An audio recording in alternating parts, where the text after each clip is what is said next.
Kalau dia tu dengan mengajar, tapi saya tak masalah dia juga.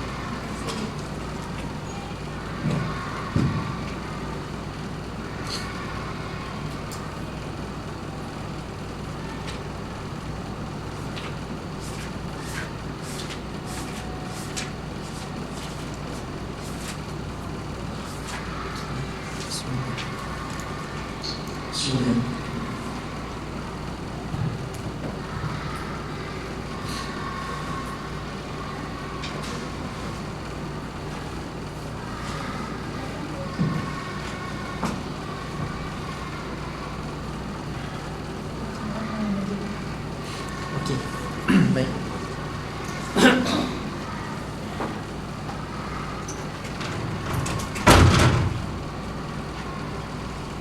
Assalamualaikum Ustaz. Assalamualaikum. Okey, baik. Mulakan Bismillah. A'udzubillahi minasyaitonir rajim. Bismillahirrahmanirrahim. Assalamualaikum warahmatullahi wabarakatuh. Umul kitab Al-Fatihah. A'udzubillahi minasyaitonir rajim. Bismillahirrahmanirrahim. Alhamdulillahi rabbil alamin. Arrahmanir rahim. Maliki yaumiddin. إياك نعبد وإياك نستعين اهدنا الصراط المستقيم صراط الذين أنعمت عليهم غير المغضوب عليهم ولا الضالين آمين. الحمد لله والصلاة والسلام على رسول الله وعلى آله وصحبه ومن والاه. سبحانك لا علم لنا إلا ما علمتنا إنك أنت العليم الحكيم. قال رب اشرح لي صدري ويسر لي أمري واحلل عقدة من لساني يفقهوا قولي. اللهم اجعل القرآن العظيم ربيع قلوبنا ونور صدورنا وجلاء أحزاننا وذهاب همومنا وغمومنا. اللهم اجعلنا من الذين يستمعون قولا فيتبعون أحسنه آمين يا رب العالمين. Alhamdulillah, maksudnya bersyukur kepada Allah Subhanahu wa taala kerana pada pagi ini kita direzekikan oleh Allah Subhanahu wa taala untuk kita berjumpa lagi, untuk kita bertemu, untuk kita sama-sama menyambung siri tadabbur surah Yasin kita. Dan saya harapkan tuan-tuan sekalian yang hadir di sini dan juga di online, mudah-mudahan Allah SWT rezekikan kita semua kesihatan, rezekikan kita semua keampunan dan keberkatan sepanjang kita menjalani ataupun kita mengikuti majlis ilmu pada pagi ini, insya-Allah. Okay. Mudah-mudahan tuan-tuan sekalian, kita di akhir cerita nanti, di akhir tadabbur kita hari ini, kita akan beroleh petunjuk-petunjuk yang kita nak lalu. Mudah-mudahan petunjuk yang kita lalui, yang kita ambil sebagai pedoman itu akan membawa kita berjumpa dengan Allah dalam keadaan yang paling baik, insya-Allah. Ya, sebab Quran ni kan hudan, dia adalah petunjuk bagi manusia. Apa jua ayat dalam Al-Quran ni, tak kiralah cerita-cerita Quran ke, hukum hakam dalam Quran ke, dia adalah sebagai petunjuk kepada manusia untuk kembali kepada Allah dalam keadaan yang paling baik. So setiap petunjuk yang Allah bagi pada kita ni untuk kita lalu, ambil pedoman supaya kita jadi baik dan kembali kepada Allah dalam keadaan baik. So dalam bahasa mudah tuan-puan sekalian, Allah ciptakan kita ni bukan saja-saja hidup kat muka bumi ni.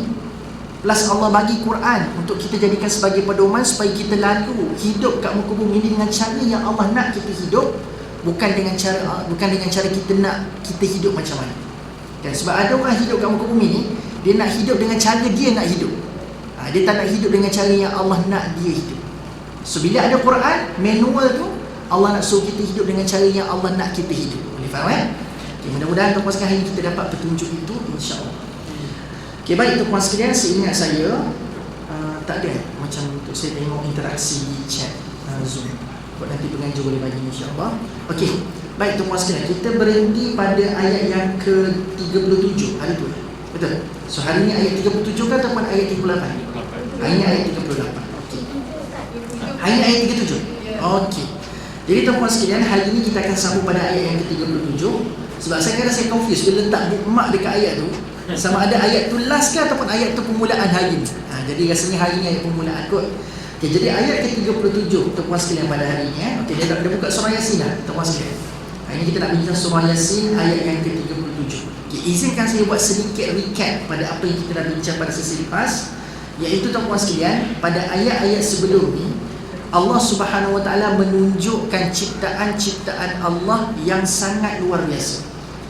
Dan Allah bila nak menyebabkan kita rasa wow kepada ciptaan dia yang hebat tu, Allah tak perlu hadirkan bumi yang besar gedabak ni. Allah boleh je nak impress kita, nak menyebabkan kita takjub ni. Allah ambil benda-benda besar untuk kita rasa macam wow, kan? Tapi Allah mengujakan kita, menakjubkan kita hanya dengan suruh kita melihat sebiji benih saja, tuan-tuan sekalian, kan? Allah nak tunjukkan yang dia berkuasa, yang Allah nak suruh kita tengok daripada sebiji benih saja. Macam mana biji benih tu terhasil, bagaimana dia tumbuh, lepas tu menjadi kebun-kebun yang sangat indah dan berbuah. Maka tuan-tuan sekalian, daripada situ saja kita nampak setiap peraturan, setiap perkara yang dekat muka bumi ni, dia menurut peraturan Allah Subhanahu Wa Taala, kan? Hatta sekecil-kecil biji benih pun tuan-tuan sekalian, Allah tentukan takdir dia. Takkan kita lagi besar daripada biji benih yang ada kebolehan untuk buat pilihan dan tindakan kat muka bumi ni. Takkan Allah tak selia takdir kita, kan? Biji benih kecil pun Allah takdirkan, kau tak tumbuh, tak tumbuh lagi. Biji benih yang kecil, kalau Allah kata tumbuhlah kamu walaupun tak cukup air, walaupun tak cukup matahari, kalau Allah kata tumbuh, tumbuh lagi. So takdir bagi biji benih dan rezeki biji benih pun Allah yang jaga. Kita ni takkanlah Allah tak jaga. Tambah-tambah kita dapat tanggungjawab lebih daripada makhluk-makhluk lain kat muka bumi. Maka tuan-tuan sekalian, kita kena yakin setiap perkara dalam peraturan Allah, dan kita yakin Allah adalah Tuhan yang mentadbir dan mengurus selia dalam keadaan yang paling baik. Paling baik, tuan-tuan sekalian. So kalau benda tu berlaku tak ikut macam mana kita rancang, dia bukan perkara itu berlaku dalam keadaan buruk sebenarnya, tapi mungkin Allah sedang rencanakan perkara yang lebih baik untuk kita. Saya bagi contoh tuan-tuan sekalian untuk kita lebih faham tentang perkara ini. Nabi Yusuf alaihi salam, hidup dia pada awalnya tuan-tuan sekalian indah tak indah? Masa awal episod surah Yusuf yang kita baca tu, yang ada 111 ayat tu, episod dalam surah Yusuf tu, episod awal surah Yusuf tuan-tuan sekalian, episod indah ke episod duka? Episod duka. Bayangkan tuan-tuan sekalian, awal-awal cerita lagi tuan-tuan sekalian, Nabi Yusuf ni telah terbelenggu dengan mimpi yang agak pelik.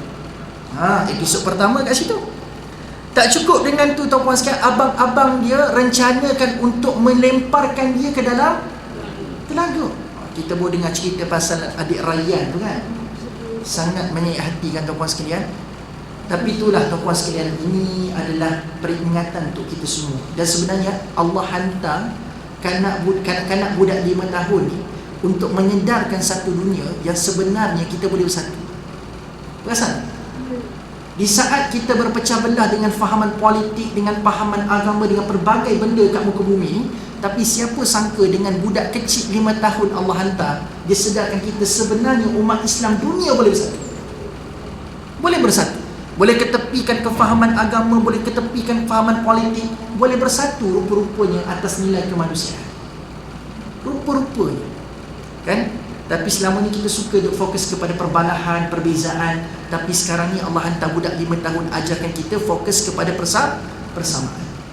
Okay, baik tuan-tuan sekalian, kita boleh nampak sebenarnya cerita yang berlaku semalam adik Rayyan tu, dia mirip dengan kisah Nabi Yusuf sikit kan.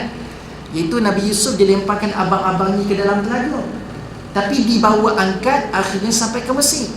Tapi adik Rayyan, Allah takdirkan dia masuk dalam telaga tersebut, tapi bila dibawa angkat, dia bukan menuju ke Mesir, tapi dia menuju ke langit yang sangat-sangat luas. Masya Allah. Itu tanda keadilan Allah Subhanahu Wa Taala. Okay, baik, saya nak sambung cerita. So cerita Nabi Yusuf ni babak awalnya episod yang sangat duka cita.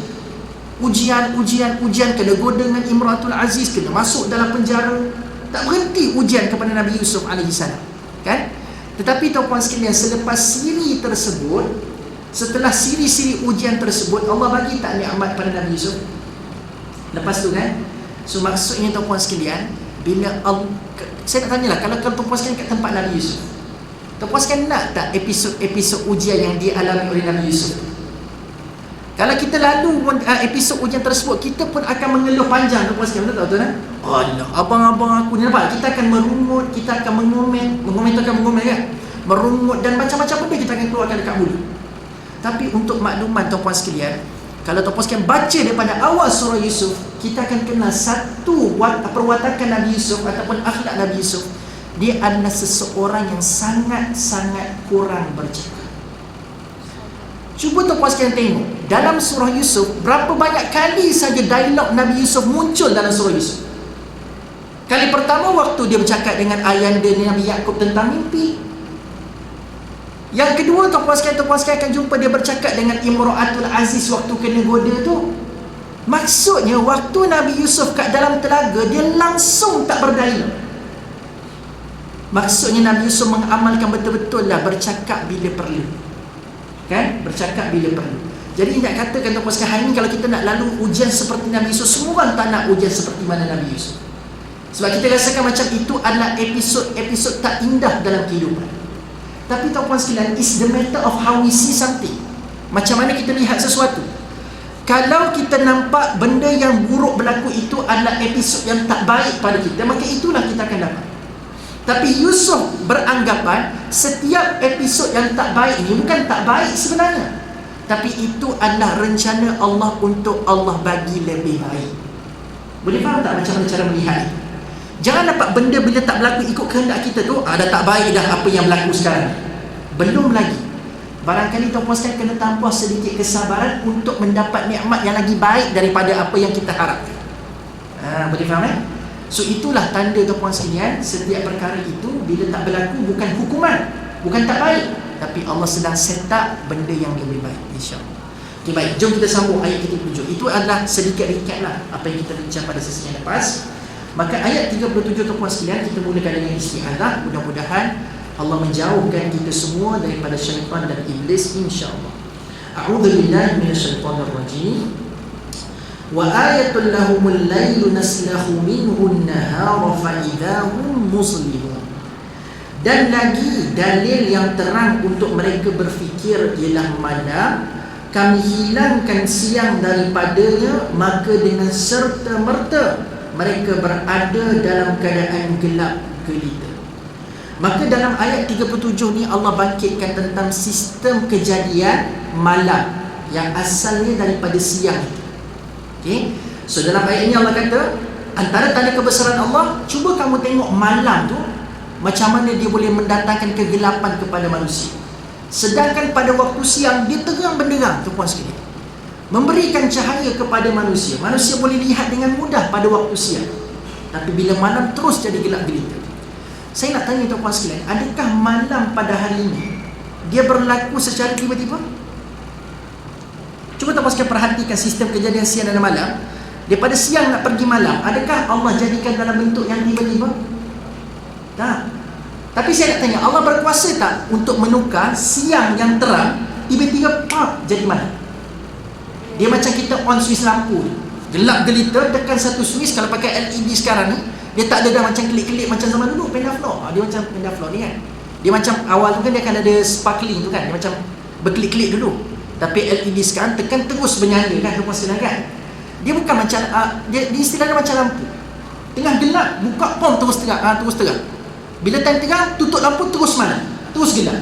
Allah boleh buat tak macam tu tuan-tuan sekalian? Boleh kan? Tapi Allah Subhanahu Wa Taala, walaupun dia boleh tukar siang yang terang benderang terus menjadi gelap sekelip mata, tapi adakah Allah buat sedemikian? Kita yakin Allah berkuasa kan? Tapi adakah Allah buat sedemikian? Tak. Sebab itu kalau tuan-puan sekalian nak kukuhkan kefahaman ayat 37 surah Yasin ni, tuan-puan sekalian kena tengok surah Al-Fajr ayat yang keempat, tak silap saya. Surah Al-Fajr ayat keempat. Bila Allah sebut wal-laili idza yasr. Surah Al-Fajr tu kan? Wal fajr wa layalin 'ashr wasyaf'i wal watr wal-laili idza yasr. Ayat tu untuk kukuhkan kefahaman ayat 37 ni. Allah sebut wal-laili, demi malam, idza yasr, dan demi malam ketika ia berjalan. Kita kata kenapa tiba-tiba malam nak berjalan? Apa maksud ayat malam tengah berjalan? Sebab Allah nak bagi tahu malam bila dia nak masuk, dia tak masuk mengejut, tapi dia masuk dalam keadaan slowly walk. Dia masuk dalam keadaan berjalan dengan perlahan. Sebab itu kalau kita perasan sistem kejadian siang dan malam ni, daripada siang, petang-petang akan berlaku apa dulu sebelum malam? Senja. Kan? Dia tak terus gelap tuan-puan sekalian. Dia akan turun matahari tu sikit demi sikit, sikit demi sikit tuan-puan sekalian. Lama kelamaan bila dah terbenam matahari totally, maka berlakulah malam. Tapi walaupun berlaku malam tuan-tuan sekalian, dia are still light daripada bulan. So maksudnya Allah tak terus datangkan gelap gelita itu, tapi Allah datangkan gelap gelita itu dalam keadaan berjalan dan berproses. So bila Allah kata antara tanda kehebatan Allah itu tengok pada malam, so malam itu betul lah tanda kekuasaan Allah. Sebab apa? Allah tu dalam berkuasa, tapi dalam kekuasaan Allah ada pengurusan yang sangat sistematik. Kita hari ni mungkin kita ada power. Ini tadabbur kita mungkin ada power tuan-tuan sekalian, kita ada kuasa untuk buat sesuatu secara sekelip mata.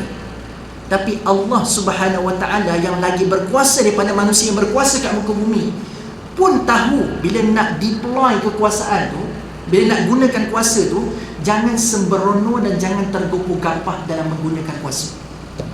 Allah sendiri sedang ajar kita nilai profesionalism dalam menggunakan kuasa tuan-tuan sekalian. Dia sama jugalah perbincangan tentang penciptaan langit dengan bumi. Tuan-tuan sekalian, untuk Allah ciptakan langit yang bumi yang besar gedabak pada hari ini, boleh tak Allah sebut kun fayakun? Tunggu jadi. Sekelip mata, boleh tak boleh? Dengan sempurna tahap yang sangat luar biasa pada hari ini. Dalam Quran pula Allah cabar, kalau kamu tengok langit berulang-ulang kali, kamu takkan jumpa cacat. Surah Al-Mulk, kan? Kita bincang. Allah kata wa huwa hasir, sampai kamu letih nak mencari cacat pada langit tu, kamu takkan jumpa cacat pada langit.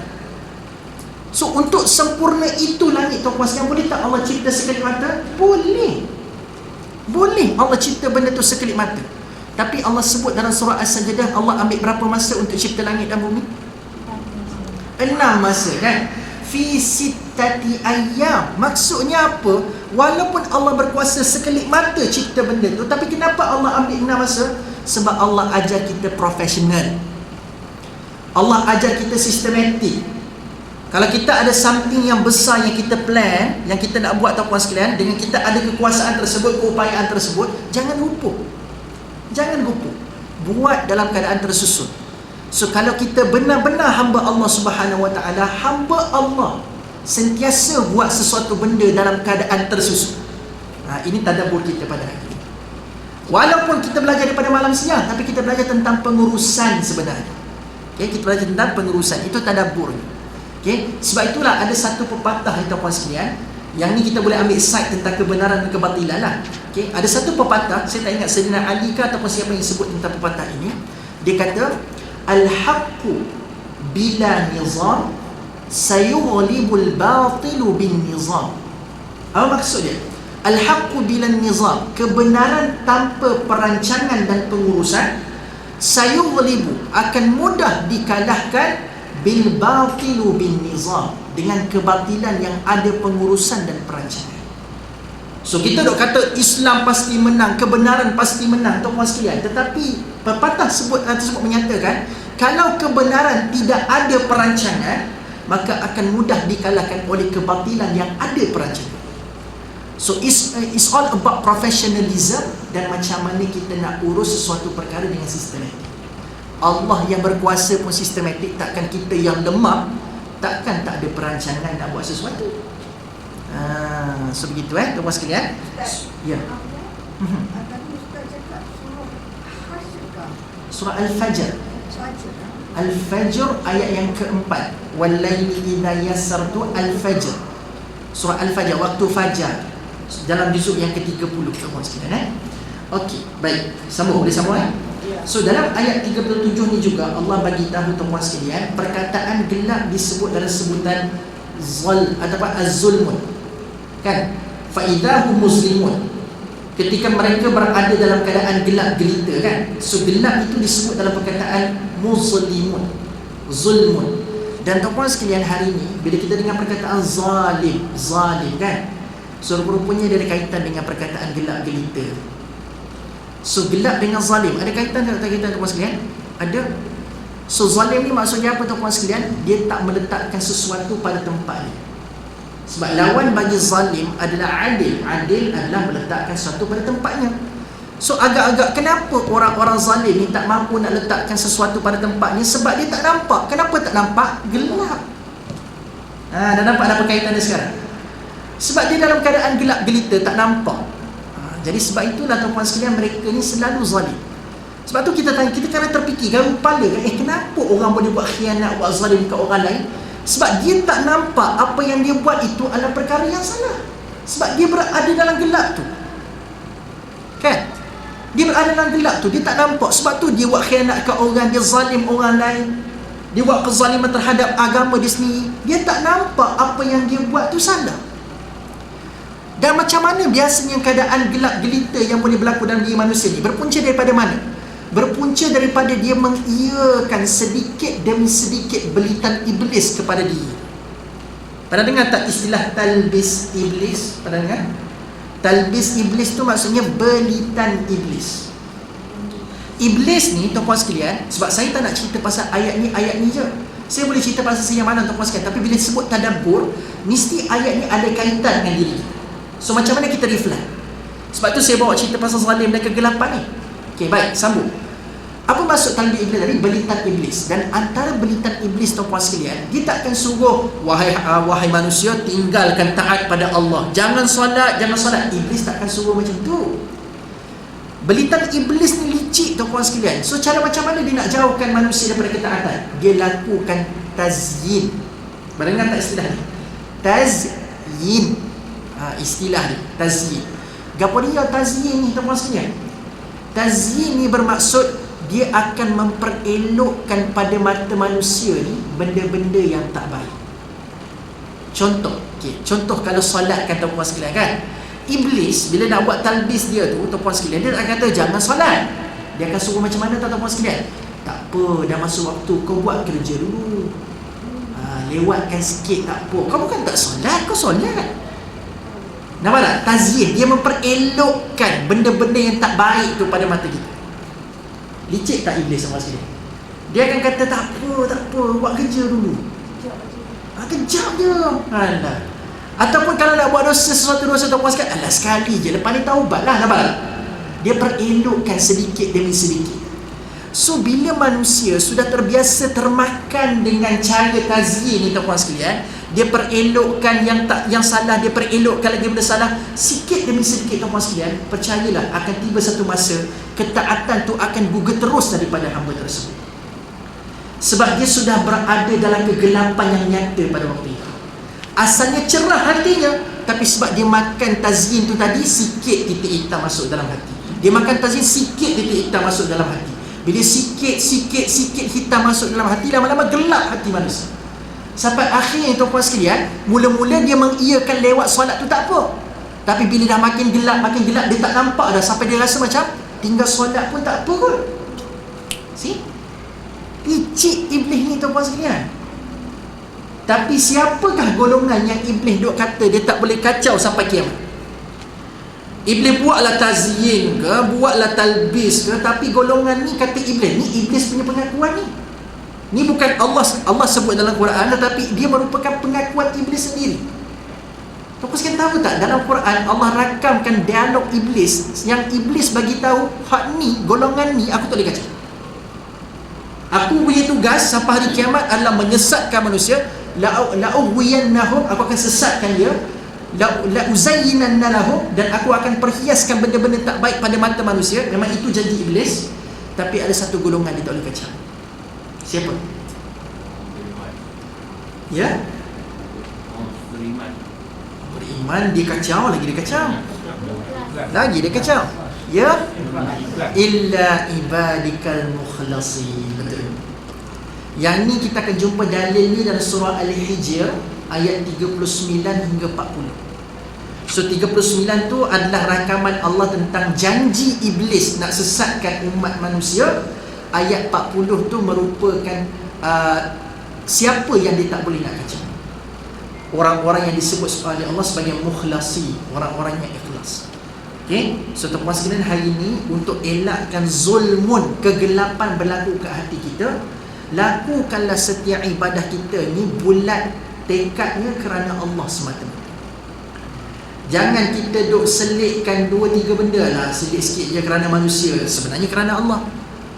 Tak boleh, tuan-tuan sekalian. Sebab kebanyakannya orang-orang yang melakukan kerana manusia, dia akan ditimpa kegelapan pada hati. Sebab itu orang-orang munafik, antara perangai mereka bila dia solat, dia solat tak orang munafik ni? Solat. Tapi solat orang munafik macam mana tuan-puan sekalian? Allah sebut dalam surah Al-Ma'un, fawailul lil musallin alladzina hum an salatihim sahun. Mula-mula dia leka, dia lalai dalam solatnya, tapi tak cukup sekarang tu. Alladzina hum yura'un. Bila dia solat, dia nak orang tengok dia solat. Yura'u. Kalau tak ada orang tengok, dia tak sembahyang. Dia tak nak solat. Tapi dia solat tu semata-mata untuk memuaskan pandangan manusia sahaja. Ada tak perangai apa yang kita hari nak solat tapi nak tunggu orang tengok dulu? Hati-hati lah tuan-tuan sekalian. Sebab saya pernah berikan kesedaran kepada satu warga pejabat. Ada setengah-setengah lelaki dekat pejabat kan tuan-tuan sekalian, bila tanya kat dia, kenapa pergi solat Jumaat pada hari Jumaat tu, kan? Ada yang jawab sebab kewajipan, ustaz, saya kena pergilah. Tapi ada juga yang mengaku jujur, kalau tak pergi ustaz, macam mana pula orang-orang perempuan ke ofis ni nampak saya? So dalam kepala dia, pergi solat Jumaat sebab apa? Sebab duk bimbang persepsi orang wanita kepada dia kalau tak pergi solat Jumaat. Jadi pergi solat Jumaat tu sudah tidak kerana Allah, tuan-tuan sekalian. Sudah kerana apa? Sebab bimbangkan persepsi manusia kepada dia. Yura'un. So sifat solat sebegini adalah sifat solat orang munafik. Samalah juga keadaannya bila tanya seorang-seorang solat dah ke mana, tapi bila duduk dengan ramai-ramai orang, pandai pula jaga solat. Biasa tak keadaan begini kan? Bila time ada orang ramai, dia punya solat tu banyak semacam tuan-tuan sekalian. Tapi bila tanduk seorang-seorang, solat pun tak fikir pun waktu solat masuk, bila tak fikir langsung solat tak ke mana. Kalau dia solat pun lewat-lewat tuan-tuan sekalian. Tapi kalau ada orang, dia jaga pun tak. Jadi solat tu kerana apa sebenarnya? So bila kita letakkan kerana benda lain, yang tu yang iblis masuk tu. Kalau kerana Allah, dia seolah-olah macam ada satu protection yang iblis tak boleh kacau ni, orang yang ikhlas bulat kerana Allah. Sebab dia tahu dah, kalau goda orang macam ni pun tak akan ada kesan. Sebab dia dah bulat tekadnya kerana Allah Subhanahu Wa Taala. Okay, boleh faham So elakkan hati kita berada dalam gelap itu. So itu refleksi cerita pasal malam dalam ayat 37. Baik, ayat 38. Wasyamsu tajri li mustaqarrin laha dzalika taqdirul azizil alim. Dan sebahagian dari dalil yang tersebut ada lagi. So maksudnya bukan itu je tanda kebesaran Allah, bukan malam je tanda kebesaran Allah. Allah sebut lagi, ada lagi benda lain, iaitulah matahari. So Allah sebut apa dalam ayat ni? Matahari ia kelihatan beredar ke tempat yang ditetapkan bagi. Itu adalah takdir Tuhan yang maha kuasa lagi maha mengetahui. So dalam ayat ini sekali lagi cerita tentang pengurusan Allah. Tetap betul? So maksudnya sebesar-besar matahari, bila dia nak bergerak tuan-tuan sekalian, dia bergerak atas qadarullah. Dzalika taqdirul azizil alim. Maksudnya apa? Allah Subhanahu Wa Taala ni tuan-tuan sekalian, dia boleh je pindahkan matahari tu sekelip mata je tempat dia. Tapi kenapa mesti Allah sebut matahari tu beredar? Faham tak faham saya? Allah boleh vanishkan matahari pada tempat tu, pergi tempat lain. Tak perlu pun nak ikut macam beredar sedu-sedu gitu kan. Tak perlu pun ikut perjalanan itu. Allah boleh buat dalam sekelip mata je. Tapi tanda kekuasaan Allah, punya banyak makhluk-makhluk kat muka bumi ni. Kita bincang sebelum ni kata puan sekalian, ada banyak makhluk kat muka bumi ni.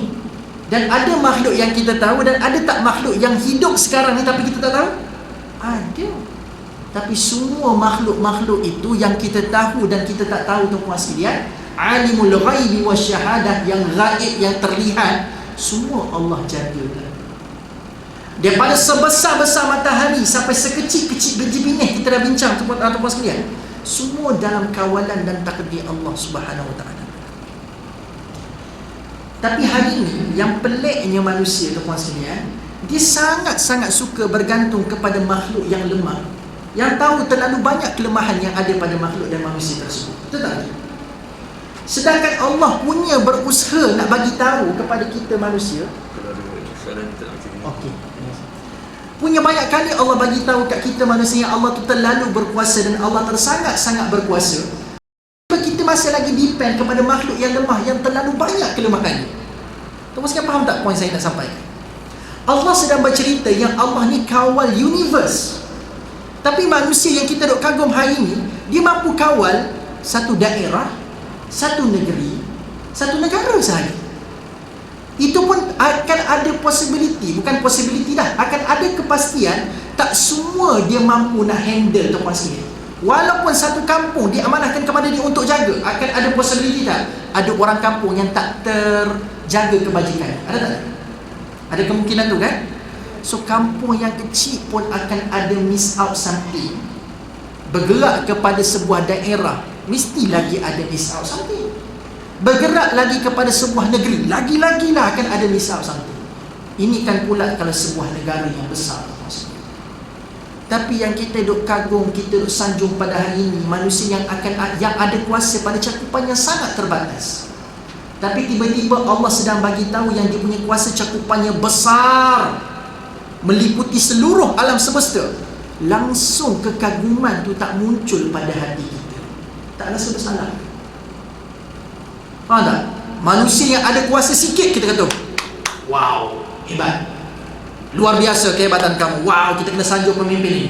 Wow, dia punya sebab jasa dia telah menyebabkan berlaku kebaikan kepada negara kita. Kita dah sanjung benda tu.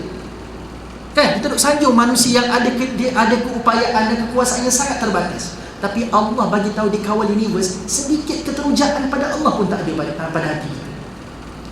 Tak ada rasa bersalah begitu tuan. Itu persoalan saya nak bagi. Kan? Tak ada kerasa bersalah kita bila kita ada perasaan sebegitu. Sebab itulah Zulkarnain, tuan sekalian, dalam suratul Kahfi kita baca setiap Jumaat tu kan. Zulkarnain sewaktu dia dah berjaya bina tembok pemisah di antara penduduk dua gunung dengan Ya'juj dan Ma'juj tu.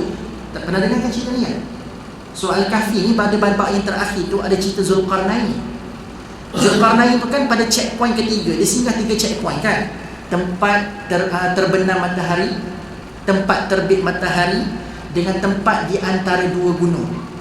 So dekat tempat di antara dua gunung tuan-tuan sekalian, antara jasa besar yang Zulkarnain buat adalah apa? Bina tembok pemisah di antara kaum tu dengan Ya'juj dan Ma'juj. Memang disebutkan, memang itu jasa Zulkarnain. Hebat tak? Hebat tuan-tuan sekalian jasanya Zulkarnain buat. So macam biasalah bila rakyat dah tengok pemimpin dah buat sesuatu yang sangat wow, sangat besar, mestilah dia akan memuji dengan banyak, betul tak betul? Wah, hebatlah. The floor is yours. Kau ucaplah apa-apa pun sekarang Zulkarnain. Kami telah menyanjungmu, kami sedang berterima kasih kepadamu sekarang ni, wahai Zulkarnain. Tapi the moment Zulkarnain dapat stage, dapat pentas untuk berucap, lepas terbinanya tembok tu tuan-tuan sekalian, pesan pertama Zulkarnain apa benda? Ini bukan sebab aku. Bukan aku yang telah berjaya membina tembok ini. Tapi apa Zulkarnain sebut? Siapa ingat? Hadza rahmatun mir Rabbi. So di saat orang-orang penduduk di antara dua gunung ni tengah duk kagum kepada Zulkarnain, Zulkarnain alihkan kekaguman tu kepada Allah. Lagi hebat dalam buat benda ni, dia alihkan kepada Allah. Dia tak nak orang duk kagum pada dia, sebab manusia ni lemah yang terlampau amat. Kalau nak kagum, kalau nak puji, pujilah pada Allah yang telah memberikan rahmat kepada kita hari ini. Dan tak dapat dinafikan hari ini kan tuan-tuan sekalian, bila pemimpin dah buat sesuatu jasa kat sebuah negeri ataupun daerah ataupun negara, kadang-kadang tak dapat nafi, bukan kat sini lah kot, mungkin kat tempat lain. Ada setengah-setengah pemimpin, tak tahu di negara mana, kadang-kadang dia suka bagi janji-janji manis pada apa yang dia buat. Dia buat satu jasa, dia kata insya-Allah kita akan pastikan. Dia sebut insya-Allah tu bagus juga. Kita akan pastikan, macam buat manifesto lah tuan-tuan sekalian. Dia kata janji-janji, dia akan tabur gula-gula tuan-tuan sekalian pada waktu tu, seolah-olah macam tanam tebu di tepi bibir. Istilahnya kan, peribahasa ni kan, manis janji. Tapi Zulkarnain bukan pemimpin yang bersifat opportunis ataupun suka memberikan janji-janji manis. Apa bukti dia? Dalam ucapan dia, dia sendiri sebut, kalau Allah berkehendakkan tembok ni runtuh, dia akan runtuh juga. Can you just imagine, baru bina tembok, orang tengah duk happy, dah terpisah dengan Ya'juj dan Ma'juj. Dalam ucapan sulung Zulkarnain, Zulkarnain sendiri bagi tahu tembok ni bila tiba masa dia akan runtuh. Tuan-tuan sekalian rasa apa? Baru lepas bina stadium sebagai contoh, sebagai hadiah kepada rakyat, tiba-tiba dalam ucapan sulung lepas stadium siap, bila tiba masanya stadium ni akan runtuh. Kita rasa apa? Apa ni? Ceritalah pasal kecantikan stadium ke apa kan. Tapi nak cerita pasal bila tiba masa stadium akan runtuh, kukuh ke tidak stadium ni, kita pun mula jadi ragu kan apa sebenarnya. Tapi Zulkarnain awal-awal ucapan dia ajar tak ada benda kat dunia ni kekal. Ini seorang pemimpin yang ada ideologi ukhrawi tuan-tuan sekalian dalam kepimpinan. Dia tak fikir hidup kat dunia ni, mimpi kat dunia ni pasal dunia semata-mata, tapi nak ajak rakyat dia kepada akhirat. Tak ada benda kat dunia ni kekal semua. Bila tiba masa, tembok yang sekukuh dan setebal besi sekalipun, bila tiba masanya Allah kata hancur, dia akan hancur. Gitu. Okay, boleh faham So tuan-tuan sekalian, again nak kata Zulkarnain dia akan alihkan kepada Allah itu yang lebih utama. So sekali lagi tuan-tuan sekalian, bila Allah sebut tentang matahari dalam ayat ni, dia beredar pula pada sistem dia tuan-tuan sekalian. Jelaslah kita nampak bahawasanya Allah bersistem dan Allah sedang memberitahu yang dia berkuasa kepada seluruh alam semesta. Besarlah cakupan Allah ni. So sepatutnya kekaguman kita, sampai kita baca ayat 38 ni, kekaguman kita sekarang ni hanya bulat kerana Allah semata-mata. Kita nampak Allah je sekarang ni yang berkuasa. Tidak ada makhluk lain yang boleh melawan kekuatan dan kekuasaan Allah. Ataupun zikir yang biasa kita sebut, la haula wala quwwata illa billah. Tidak ada daya dan upaya melainkan daya dan upaya Allah Subhanahu wa taala sahaja. Boleh faham Okay, saya tahu tuan-tuan sekalian ayat 38 ni juga suka orang bincang. Ustaz, matahari keliling bumi ke matahari keliling bumi ke bumi keliling matahari? Kan? Sebab dalam ayat ni Allah sebut siapa gerak ni? Matahari ke bumi? Matahari kan? So kita belajar dalam sains, siapa gerak? Sudah. So macam mana yang dikatakan yang sebenar tu macam mana? Matahari keliling bumi ke bumi keliling matahari? Tuan-tuan sekalian mungkin lebih tahu sains daripada saya. Earth yang berpusing kan, tuan-tuan sekalian kan. Tapi bila sebut tajri dekat sini, dia bukanlah maksudnya semata-mata di pergerakan itu. Lebih kepada tuan-tuan sekalian sistem matahari. Pergerakan sistem matahari. Okay? So tidaklah dinafikan tuan-tuan sekalian apa yang kita belajar daripada sains tu. Dia lebih kepada sistem tu yang bergerak ikut aturan Allah Subhanahu wa taala. So everything in Allah's order, that's the point yang saya nak sampaikan. Semua itu tertakluk kepada order Allah. Susunan Allah nak suruh dia bergerak macam mana, dia akan bergerak macam tu. Dia berjalan macam tu, dia akan berjalan macam tu tuan-tuan sekalian. Semua tertakluk kepada order Allah Subhanahu wa taala. That's the point. Okay? Jadi tuan-tuan sekalian, kita masuk ayat 39. Allah sebut pula tentang apa? Wal qamara qaddarnahu manazila hatta 'ada kal urjunil qadim. Dan bulan pula kami takdirkan dia beredar melalui beberapa peringkat. Bulan pula beredar. Dia seolah-olah macam Allah nak bagi tahu semua sedang bergerak ikut sistem ni. Sama ada dia pegun ke tidak, tapi Allah bagi tahu dia sedang berada dalam satu order Allah. Itu je yang kita kena faham. Okay, tapi bila saya dah buktikan yang ni beredar, ya betul lah. Tetapi tuan-tuan sekalian, tak dapat dinafikan setiap planet-planet ataupun benda yang Allah cipta dekat atas sana tu, dia ada sistem dia dan dia ada orang kata apa, perjalanan dia tersendiri. Even dia pegun pada pandangan kita sekalipun, dia akan ada benda yang sedang dia kerjakan yang kita mungkin tak nampak secara mata zahir. Boleh faham? Kita tengok matahari tuan-tuan sekalian pegun je ke atas tu, kan? Tapi siapa tahu dekat dalam matahari tu, teras matahari, ada pembakaran, combustion yang tak pernah berhenti sampai sekarang.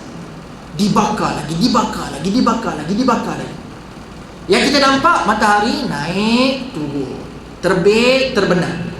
Tapi ada tak sistem yang sedang berjalan tuan-tuan sekalian yang kita tak nampak? Ada. Pembakaran dekat core teras matahari tu. Ni dekat bulan tuan-tuan sekalian. Ni wal qamara qaddarnahu manazila hatta 'ada kal urjunil qadim. Dekat bulan tuan-tuan sekalian, kita sangkakan bulan tu macam tu sahaja, tapi suhu, temperature dekat bulan, graviti dekat bulan, bukankah itu sebenarnya antara sistem yang Allah telah berikan kepada bulan untuk bergerak, untuk bekerja? Sama kan? So setiap tempat itu ada order Allah. Itu tuan-tuan sekalian punya kata kunci hari. Ada order Allah pada setiap tempat kat muka bumi. Kita mungkin rasa faham sebab kita rasa macam dekat bumi, sebab bumi kita tengah duduk. Kita tahu macam mana proses bumi, suhu bumi macam mana, tapi tuan-tuan sekalian, seluruh planet ke alam semesta ni ada sistem dan ada kerja yang tersendiri. Ada kerja tersendiri. Semuanya dalam seliaan Allah Subhanahu Wa Taala. Maka tak terfikir ke tuan-tuan sekalian, besarlah Allah urus ni. Sampai planet, sampai bulan, sampai matahari, Allah urus semua. Dan tak ada pun Allah Subhanahu Wa Taala bagi tahu Allah memerlukan wali, pembantu untuk semua benda. Allahu Ahad, Allah yang esa, mengawal sendiri semua. Kita pun tahu tuan-tuan sekalian, kalau kita sebagai seorang ibu dan ayah, bila ada seorang anak, handle lagi tak boleh handle lagi tak? Handle kan? Tapi bila masuk dua orang, ada tak sedikit masalah untuk kita beradaptasi dengan ada dua orang anak? Ada kan? Bila masuk 3, bila masuk 4, lagilah kita mengalami kesukaran untuk beradaptasi dengan pertambahan anak. Betul tak betul?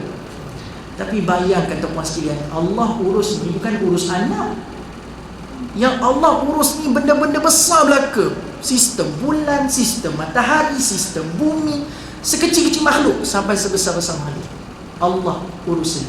Dan kalau tuan-tuan sekalian perasan, dalam fasa ketiga ni, Allah mulakan dulu dengan benda kecil. Kan? Cerita pasal biji benih kan? Kita bincang sebelum ni kan? Sekarang Allah bawa kita kepada benda yang besar-besar. Pasal tak?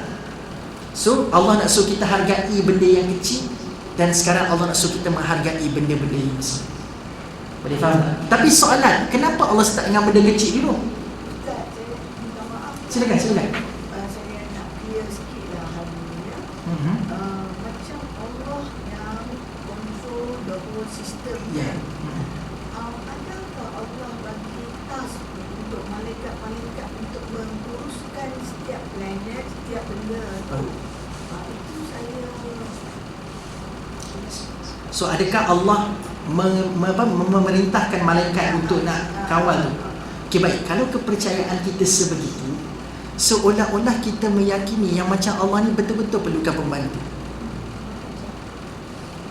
Dia tak boleh ada kepercayaan kita kata Allah ni mungkin sebab dia deploy malaikat. So andai kata Allah deploy malaikat sekalipun untuk pergi menguruskan beberapa tempat, maksudnya Allah still in charge pada pengurusan itu.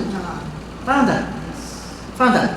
Tapi isunya adalah kita kena yakin kalau Allah tak ada pun tentera-tentera yang di depannya ataupun di belakangnya, Allah still can manage everything by His own. By His own. That's our belief. Sebab tu dalam surah As-Sajdah yang Allah sebut, yang kita duk baca dalam surah As-Sajdah setiap pagi Jumaat tu, Allah kata yudabbirul amra minas sama'i ilal ardi. So Allah kata apa?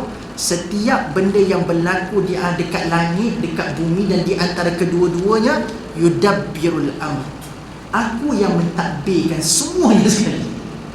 So, adakah kita nak deny? So, anything, macam mana Allah nak urus tadbir, itu terserah pada Allah. Sebab Allah berkuasa.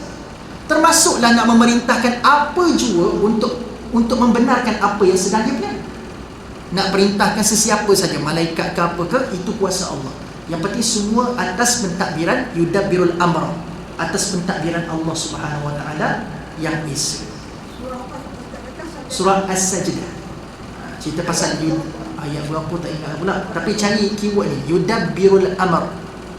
Yudabbirul amra minas sama. So Allah duk cerita pasal dia bukan boleh cipta je, bukan sekadar Allah ni bila cipta benda-benda besar dia cipta je. Tapi Allah kata bila lepas dia cipta benda-benda besar ni, yudabbir, dia yang juga urus tadbir semua benda. Kadang-kadang kita dekat dunia ni inventor dia cipta benda baru, tuan-tuan sekalian, lepas dia cipta dia lepas tangan tak? Lepas je. Kalau dia nak bertanggungjawab, setahun je waranti, tuan-tuan sekalian. Tak? Beli telefon, beli barang-barang elektrik, tuan-tuan sekalian, waranti berapa tahun? Setahun, 5 tahun kan? Kalau peti ais lama sikit untuk kompresor dia tu, 5 tahun kan? Itu puan sekalian, by the end, lepas habis tempoh tu, letak pi lah, rosak kau kena bayar sendiri. Nampak?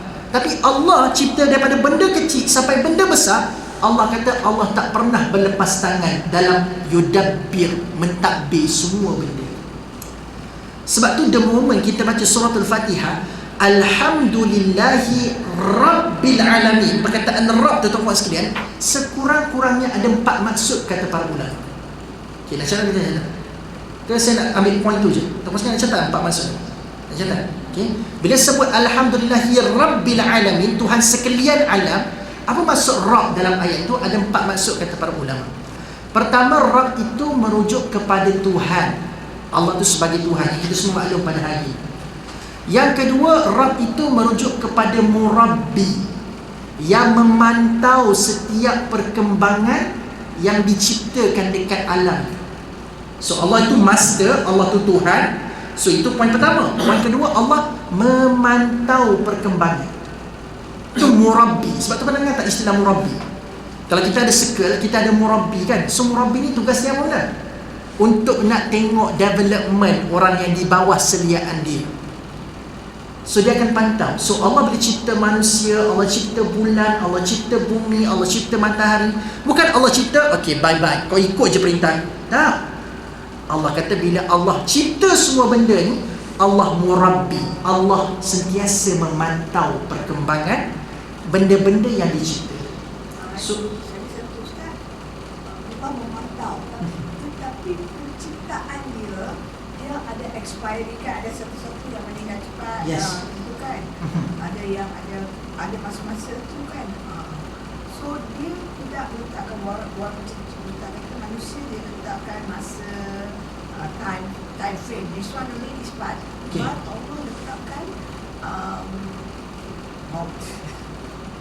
betul? So expirednya adalah maut lah. Pokok kan, this pokok die when, this one when. Everybody got their expiry. Yeah. How do you explain on that? Okey, dengar lagi 2 poin tu tentang Rabb tu. Okey. Pertama, Tuhan, ketua pemantau. Yang ketiga, tuan-tuan sekalian, dia bukan sekadar pantau. Sifat ketiga bagi Allah yang ketiga ni adalah dia juga yang mentakdirkan nikmat kepada benda yang dia pantau. Yang kita panggil sebagai mun'im. Maksud tiga adalah mun'im. Bayangkan ada orang boleh pantau kan. Oh ni ada ni berkembang. Oh dia tengah jatuh ni, dia tengah ada masalah ni.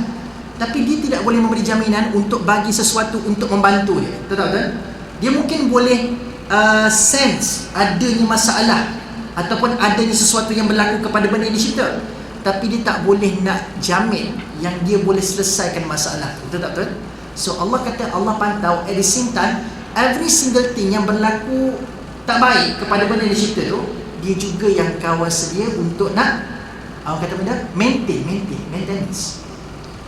Dia bukan sekadar pantau, tapi dia juga yang in charge maintenance kepada benda. So dia bagi nikmat, dia yang maintain benda tu, tuan-tuan sekalian. Dan tuan-tuan sekalian, yang poin terakhir bagi Rabb itu adalah bila benda itu dia adalah master, dia adalah Tuhan, lepas tu dia adalah pemantau, dia juga adalah penyelenggara. Tapi tuan-puan sekalian tak dapat nafi, dia kena datang poin yang keempat, iaitu Sayyid. Dia adalah pemilik kepada semua benda. Tuan-puan sekalian, saya nak tanya, kalau kita ada property, contoh macam kita beli rumah, lepas tu kita sewakan kepada orang lain, biasa tuan-puan sekalian ada tak masa 24 jam untuk pantau rumah sewaan tuan-puan sekalian? Tak ada kan? Dan tuan-puan sekalian, bila mana ada orang tebuk dinding tuan-puan sekalian, berlubang tuan-puan sekalian, dia tampai gambar, dia dipaku dengan dia punya paku tu, pecah dinding tuan-puan sekalian kan? Biasanya untuk repair balik kos tu tuan-puan sekalian kan tahu, ataupun orang yang telah buat kehancuran tu tadi, orang yang buat tu kita kata kita tolak deposit dia bila dia nak keluar. Betul tak? So maksudnya nak repair tu is on yang buat rosak tu. Tapi manusia kat muka bumi tuan-puan sekalian, bila sesuatu berlaku buruk kat diri dia dan dia rosak, tuan-puan sekalian, siapa yang repair? Manusia repair sendiri ke? Allah pemilik tu yang repair semua benda tu sekali. Mana nak cari owner macam ni? Kalau ada tuan-puan sekalian bagi tahu kat saya, kita sewa rumah dia tuan-puan sekalian. Kan? Kita buat apa-apa rosak, cat macam mana sekalipun tak kisah. Hari ni owner bila time nak bagi sewa ada kontrak, tak boleh ubah warna rumah. Kita ni memang tak suka warna kuning, tapi rumah tu warna kuning, kita nak pergi cat warna lain. Tapi owner kata tak boleh. Kalau nak cat juga kena kembalikan warna asal dia nanti bila nak keluar. Ingat tak? Biasa kan kontrak sewaan macam tu kan? So kembalikan warna asal, tak boleh ada tebuk-tebuk di dinding. Terlalu banyak rules and regulation diletakkan. Tapi Allah Subhanahu Wa Taala, bila kita rosak, something rosak kat muka bumi, Allah pantau, Allah detect, Allah repair. Betul tak? Semua sekali. So bila kita baca Alhamdulillahi Rabbil Alamin, Kita bersyukur sebab apa? Sebab yang pemilik, Tuhan, penyelenggara, pemantau, semua tu adalah Allah Subhanahu Wa Taala. Sebab kalau lain yang pantau, kalau lain yang Tuhan dia, kalau lain adalah pemilik dia, dia takkan berlaku seperti macam mana Allah buat, tuan-tuan sekalian. Boleh faham apa saya sampaikan? So sebab itulah tuan-tuan sekalian, Allah Subhanahu Wa Taala bila sebut, dia ceritakan daripada sebesar-besar perkara sampai sekecil-kecil perkara, Allah nak suruh kita rasa macam takjub kepada dia. So kalau soalan puan tadi lebih kepada apa? Bila setiap perkara ada expiry kan? Puan yang bertanya kan? Setiap perkara ada expiry dia. So soalannya, Kerana makna kata manusia, Ustaz tadi ada cakap lah, macam manusia cannot control things, they have the okey, warranty. betul. Allah also have done, like manusia follow Allah ke? Okey, faham? So tidaklah bermakna bila Allah matikan kita tu sebab Allah tak boleh kontrol kita. Kena faham macam ni tuan-tuan sekalian. Bila Allah tetapkan tarikh kematian kita, itu Allah nak tunjukkan bahawasanya hidup kat dunia ni kamu kena alert, yang kamu tak boleh sia-siakan masa yang Allah pinjamkan kepada kita. Sebab hari ni kan tuan-tuan sekalian, contoh kalau kita nak kenakan dengan situasi waranti.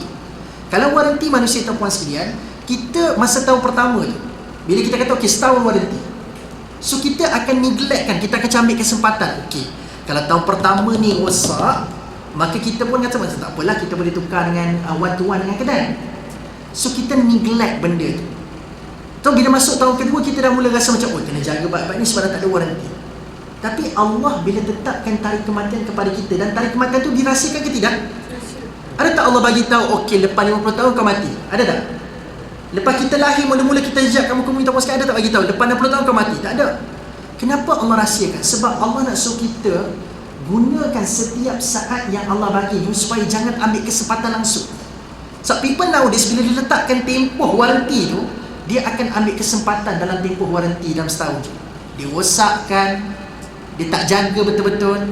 So bila Allah rahsiakan tempoh tamat kita, so Allah suruh kita jaga setiap momen kat muka bumi. Faham? So bila Allah bagi kita masa yang tak diberitahu bila tarikh tamatnya, maksudnya jangan kita ambil kesempatan lah. Sebab tu dalam surah Al-Fatihah, kenapa dalam ayat keempat tiba-tiba Allah bernada tegas? Ayat 1 sampai 3 punyalah lunak bahasa Allah. Alhamdulillahirrabbilalamin, Ar-Rahmanir Rahim. Kan? Bismillahirrahmanirrahim ayat yang pertama kan? Lunak je 3 ayat pertama. Tapi masuk ayat keempat, Maliki Yaumiddin. Kan? Kenapa tiba-tiba ayat keempat tegas? Lepas 3 ayat pertama sangat lunak dan lembut Allah hadirkan. Sebab apa? Sebab Allah nak ingatkan, di sebalik kamu tahu yang aku ni sangat penyayang, jaga kamu dengan baik, Ar-Rahman Ar-Rahim, Rabbil Alamin, tapi dalam kebaikan-kebaikan yang aku bagi kat kamu ni, jangan kamu jadi orang-orang yang mengambil kesempatan atas kebaikan aku. Faham tak faham? So jangan sekali-kali ambil kesempatan atas kebaikan Allah. Sebab kebaikan Allah ni sangat-sangat baik. Kita manusia orang buat baik pun dekat dunia, ada tak orang pijak kepala? Ada tak orang ambil kesempatan? Ada. Waranti tadi, berapa ramai ambil kesempatan rosakkan phone dia. Dah dekat-dekat ambil waranti dah dia rosakkan phone dia tu sekalian. Ambil kesempatan. Tapi Allah adakan juga tempoh tamat manusia, tapi Allah rahsiakan. Tapi tuan-tuan sekalian, bila Allah telah membuka sedikit rahsia bila tarikh kematian, sebenarnya itu nikmat yang besar tau. Sebab tu bila kita sakit, sebenarnya kita kena syukur tak? Sebab seolah-olah Allah sedang mendekatkan kita ataupun sedang bagi tahu kita yang kau punya badan sudah mula hilang beberapa fungsi dan sedang menuju kepada benda yang kamu semua akan lalui, iaitu kematian. So, sebenarnya Allah sedang bagi peringatan kat kita yang kita akan mati bila tamat tempoh kita tu. Allah sedang bagi tahu secara halus. Sebab itu sakit kita kena syukur juga dalam masa yang sama. Kan? Tambah-tambah orang yang dekat penjara ataupun sekalian dimaklumkan tarikh kematian, Allah bagi tahu tarikh tamat tempohnya bila. Dan biasanya orang bila tahu tamat tempoh bila tuan-tuan sekalian, memang dia akan jadi orang yang lebih berjaga-jaga. Betul tak betul? Tapi macam tu lah, bila Allah nak bagi pahala dengan dosa tuan-tuan sekalian, mestilah kena rahsiakan tarikh kematian. Kalau tidak, berapa ramai manusia akan ambil kesempatan. Betul tak? So tuan-tuan sekalian, itu poin saya nak sampaikan pada persoalan yang puan tadi ajukan. Baik, So bila Allah cerita pasal bulan, again kita cerita pasal sistematiknya Allah. Allah boleh buat apa saja pada bulan, tapi semua tertakluk pada kekuasaan Allah dan perintah Allah. Ayat ke-40 Allah pun sebut tentang matahari lagi. Lasyamsu yanbaghi laha an tudrikal qamara wal laylu sabiqun nahar wa kullun fi falaki yasbahun.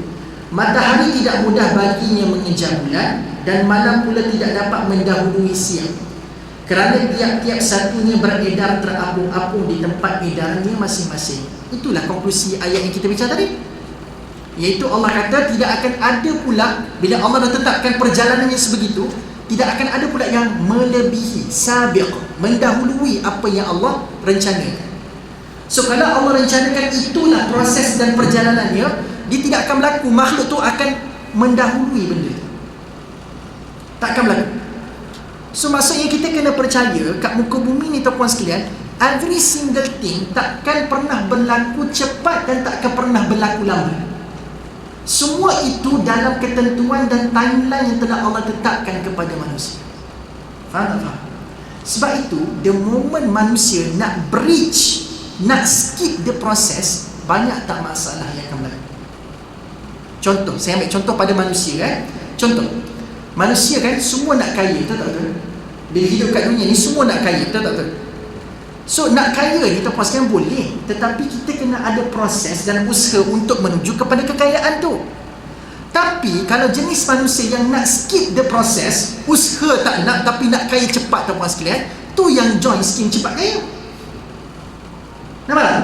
Sebab dia terpengaruh dengan perkataan cepat. Allah kata every single thing in the world, dia akan berada pada timeline Allah Subhanahu Wa Taala. So just follow the timeline. Kalau kamu betul-betul berkehendak, be in the process dan put some effort. Berikan sedikit usaha untuk perkara tersebut. Tapi usaha tak nak, letak duit kat skim cepat kaya, lepas tu bukan labur, tapi apa? Lebur. Kan? Konon ni kata labur di skim cepat kaya, tapi akhirnya lebur di skim cepat kaya tu. Kan? Boleh faham? So kebanyakannya benda-benda yang nak dicapai dalam bentuk instant, kebanyakannya memang tak baik tuan sekalian. Dan betul tak betul tuan sekalian, benda-benda instant kat dunia ni banyak benda tak baik kan? Mi segera baik kan? Instant ni kan? So kebanyakan benda-benda segera ni tuan sekalian semuanya menggambarkan benda-benda yang tak berapa nak baik dan tak sihat lah. So betul lah kata Allah. So semua benda ni takkan ada istilah dia tercepat, dia terlambat. Semuanya dalam timeline Allah. Termasuklah tuan-puan sekalian, ini contoh yang terakhir saya nak buat tentang ayat ni. Termasuklah bila kita berdoa kepada Allah. Ada tak orang yang berdoa kepada Allah, dia tak ada tangan, dia minta pada Allah sekian-sekian permintaan, lepas tu dia jadi gelojoh bila Allah nak makbulkan doa dia ni? Kan? Dia jadi macam, kenapa lambat sangat Allah makbulkan doa ni? Sedangkan dia percaya dan dia baca Quran, kalau kita berdoa pada Allah, Allah pasti akan makbulkan. Tapi dia tengok-tengok macam, tak ada pula pemakbulan doa ni berlaku kat diri saya. Mana ni doa saya ni? Dia jadi tak sabar dengan doanya sendiri. Sebab apa? Kenapa berlaku begini? Sebab dia nak Allah tunduk pada timeline dia, bukan dia tunduk pada timeline Allah. Itu masalah kita. Dalam berdoa, memang Allah berjanji yang bila kita berdoa, Allah mustajabkan doa kita. Ud'uni astajib lakum. Memang itu janji Allah. Allah tak pernah bohong dalam janji. Tapi dalam janji itu Allah nak bagi tahu, kau berdoa tu kepada siapa? Kepada aku kan? Kepada Allah kan? So siapa agak-agaknya yang berhak tentukan bila kamu akan dapat? Kita ke Allah? Kamu tak berharap pada Tuhan bagi sesuatu sebab kamu yakin Tuhan je boleh bagi. Tiba-tiba kamu hilang kewarasan, tiba-tiba kamu mendesak Tuhan untuk sekarang. Siapa Tuhan? Siapa hamba? Itu persoalan yang kita kena tanya dalam berdoa setiap hari tu, Pak sekalian. Sebab itu saya selalu pesan kepada semua sahabat-sahabat saya, daripada diri saya, daripada semua anak murid saya, peserta-peserta saya pesan doa ni adalah bukan tempat kita mendesak Allah untuk bagi itu dan ini. Sebaliknya doa perlu dikembalikan rohnya. Sebab apa? Doa ni adalah wasilah, cara untuk kita tunjukkan ubudiyah kita kepada Allah, sifat kehambaan kita kepada Allah. Dah kalau berdoa tu desak Allah, saya nak esok juga ya Allah, itu bukan ubudiyah, itu bukan kehambaan. kita telah menterbalikkan fungsi Tuhan dekat situ. Seolah-olah macam kita arah Tuhan, tunaikan apa kita nak. Itu salah. Sedangkan hidup kita ni tak pernah lari, kita ni cumalah hamba sahaja. Kalau seorang orang gaji pun tuan-tuan sekalian nak minta sesuatu kebajikan daripada dia punya majikan, pun tertakluk pada majikan nak bagi ke tidak, takkanlah Allah Tuhan sekalian manusia tak boleh tentukan bila dia nak bagi. Betul tak? Gaji pekerja tuan-tuan sekalian, walaupun dalam dia punya hak tu tentukan setiap 25 hari bulan, tapi kalau bos tiba-tiba main, dia tiba terlupa nak transfer gaji, kan? Dia rasa macam tak nak transfer 25 hari bulan, dia boleh buat tak? Boleh. So kalau manusia pun ada free will nak tentukan bila nak berikan hak kebajikan kepada manusia, takkan Allah Tuhan sekalian alam tak ada hak itu. Tapi percayalah tuan-tuan sekalian, bukan bila Allah tak bagi segera tu Allah tak nak bagi, tapi Allah cuma nak bagi pada waktu yang tepat, pada keadaan yang paling terbaik. Saya bagi contoh. Banyak contoh ini kan? Ibaratnya macam ni lah tuan-tuan sekalian Kita terlalu berharap dalam kita punya masa kita punya birthday. Birthday apa? Hari jadi. Masa hari jadi kita, ada orang bagi kita apa hadiah yang tuan-tuan sekalian paling nak sekali hari jadi. Contoh. Tak ada. Ke zaman tu dah berlalu. Dah tak ada dah. So kalau hari jadi dah tak harap apa-apa dah. Sama macam tu je Tak ada orang, tak ada apa-apa dah. Saya pun nak bagi contoh pun tak tahu bagi contoh apa. Contohlah tuan-tuan sekalian, hadiah hari jadi yang tuan-tuan sekalian sangat harapkan adalah apa? Katalah gelang, gelang emas. Gelang emas. Contohlah tuan-tuan sekalian kalau perempuan ni dia nak hadiah jadi, ni bukan tuan-tuan sekalian dah macam dunia tu dah tak ada dalam kepala. So sebab tu jadi pun dah tak ada fikir hadiah lah. Katakanlah tuan-tuan sekalian, dia harapkan gelang emas. Okay. So dalam hari jadi dia mindset, kau baik kalau ada orang bagi gelang emas. So dia berharap, ya Allah tolonglah masa birthday aku nanti ada orang bagi gelang emas kan. Gelang emas kan. So tuan-tuan sekalian, tiba-tiba berlakulah hari kejadian tuan-tuan sekalian, iaitu tarikh lahir dia. So tuan-tuan sekalian, ada kawan dia memang plan nak bagi. Kawan dia nak bagi gelang emas tuan-tuan sekalian. So kawan yang pertama, ada dua kawan berniat nak bagi gelang emas kan. Tapi orang yang pertama tuan-tuan sekalian, dia bagi gelang emas tu macam tu je. Kau nak ambil gelang emas, tak balut, tak ada langsung packaging, kotak pun tak ada, nak gelang emas. Dapat tak dapat gelang emas? Dia dapat tak apa yang dia harapkan? Seronok tak agak-agak? Dapat gelang emas, dia harapkan gelang emas, tapi dia bagi macam tu je, nak gelang emas, nak. Kau nak hari jadi kan? Nak gelang emas. Tak ada balutan, tak ada apa-apa, nak ambil gelang emas. Seronok tak? Seronok, tapi seronok tu biasa-biasa dah kan. Tapi berbeza dengan kawan kedua tuan-puan sekalian, dia ajak kita hari kejadian ni, dia kata kau free tak? Tiba dia kata aku tak free pagi ni, petang nanti boleh tak?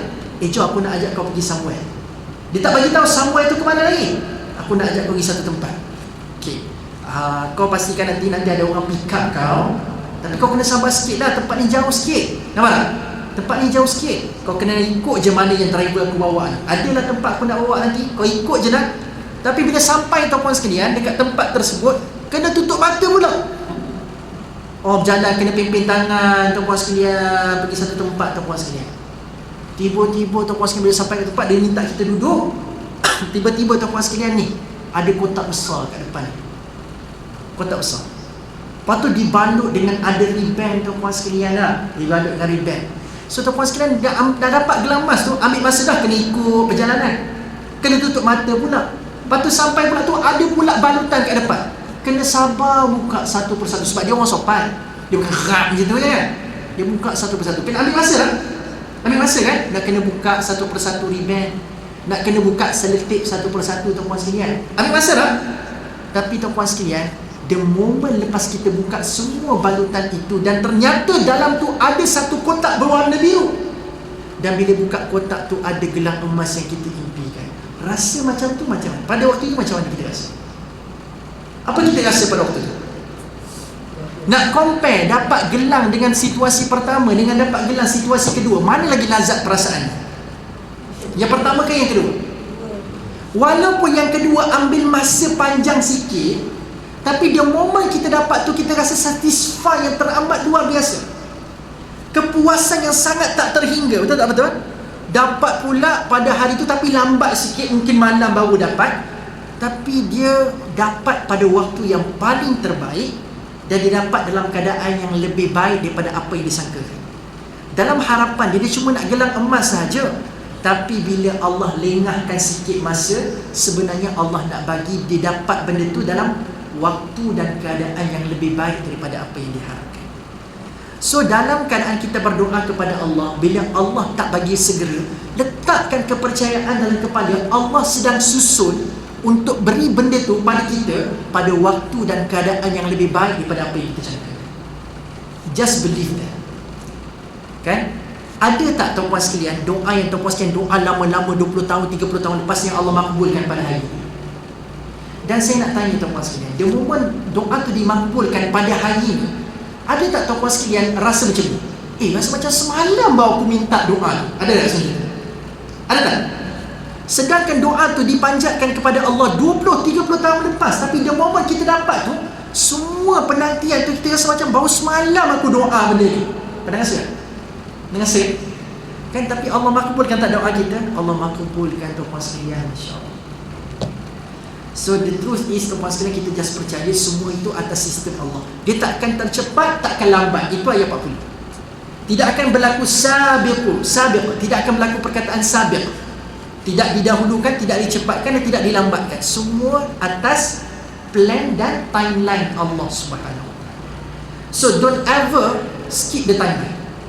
Just be in the process. Okay? Just be in the process. That's the point yang kita sampaikan. Jangan suka sangat instant. Itu point saya nak sampaikan juga. Jangan suka sangat benda instant. Sebab banyak benda instant memang ke laut hasil kita masuk. Memang ke laut hasil. Boleh faham setakat ni? Dia berapa kita? Okey, ada setengah jam ni. Baik, tuan-puan sekalian, kita masuk ayat 41. So dalam ayat ke-41 ni tuan-puan sekalian, Allah sebut wa ayatul lahum anna hamalna dzurriyyatahum fil fulkil mashhud. Tuan-puan sekalian perasan tak, sepanjang kita bincang tentang ayat-ayat kauniyah ni, tak ada satu ayat pun saya tak kaitkan dengan diri tuan-puan sekalian. Saya sentiasa relatekan reflection tu pada kita balik. Sebab ayat ni dibaca oleh siapa? Manusia kan? Takkan bila Allah cerita pasal bulan, matahari, siang, malam untuk kita tak just renung, oh siang, oh malam, oh bulan, matahari, tak. Dia mesti ada kaitan dengan kita. Itulah namanya tadab. Dia ada kaitan dengan diri kita. Okay, so apa benda Allah sebut dalam ayat 21 ni? Dan satu lagi dalil untuk mereka insafi. So banyak wa ayatun kan dalam ayat ni. Kan? Tadi wa ayatul lahum, ada juga wa ayatun. Lepas tu wa ayatun lagi.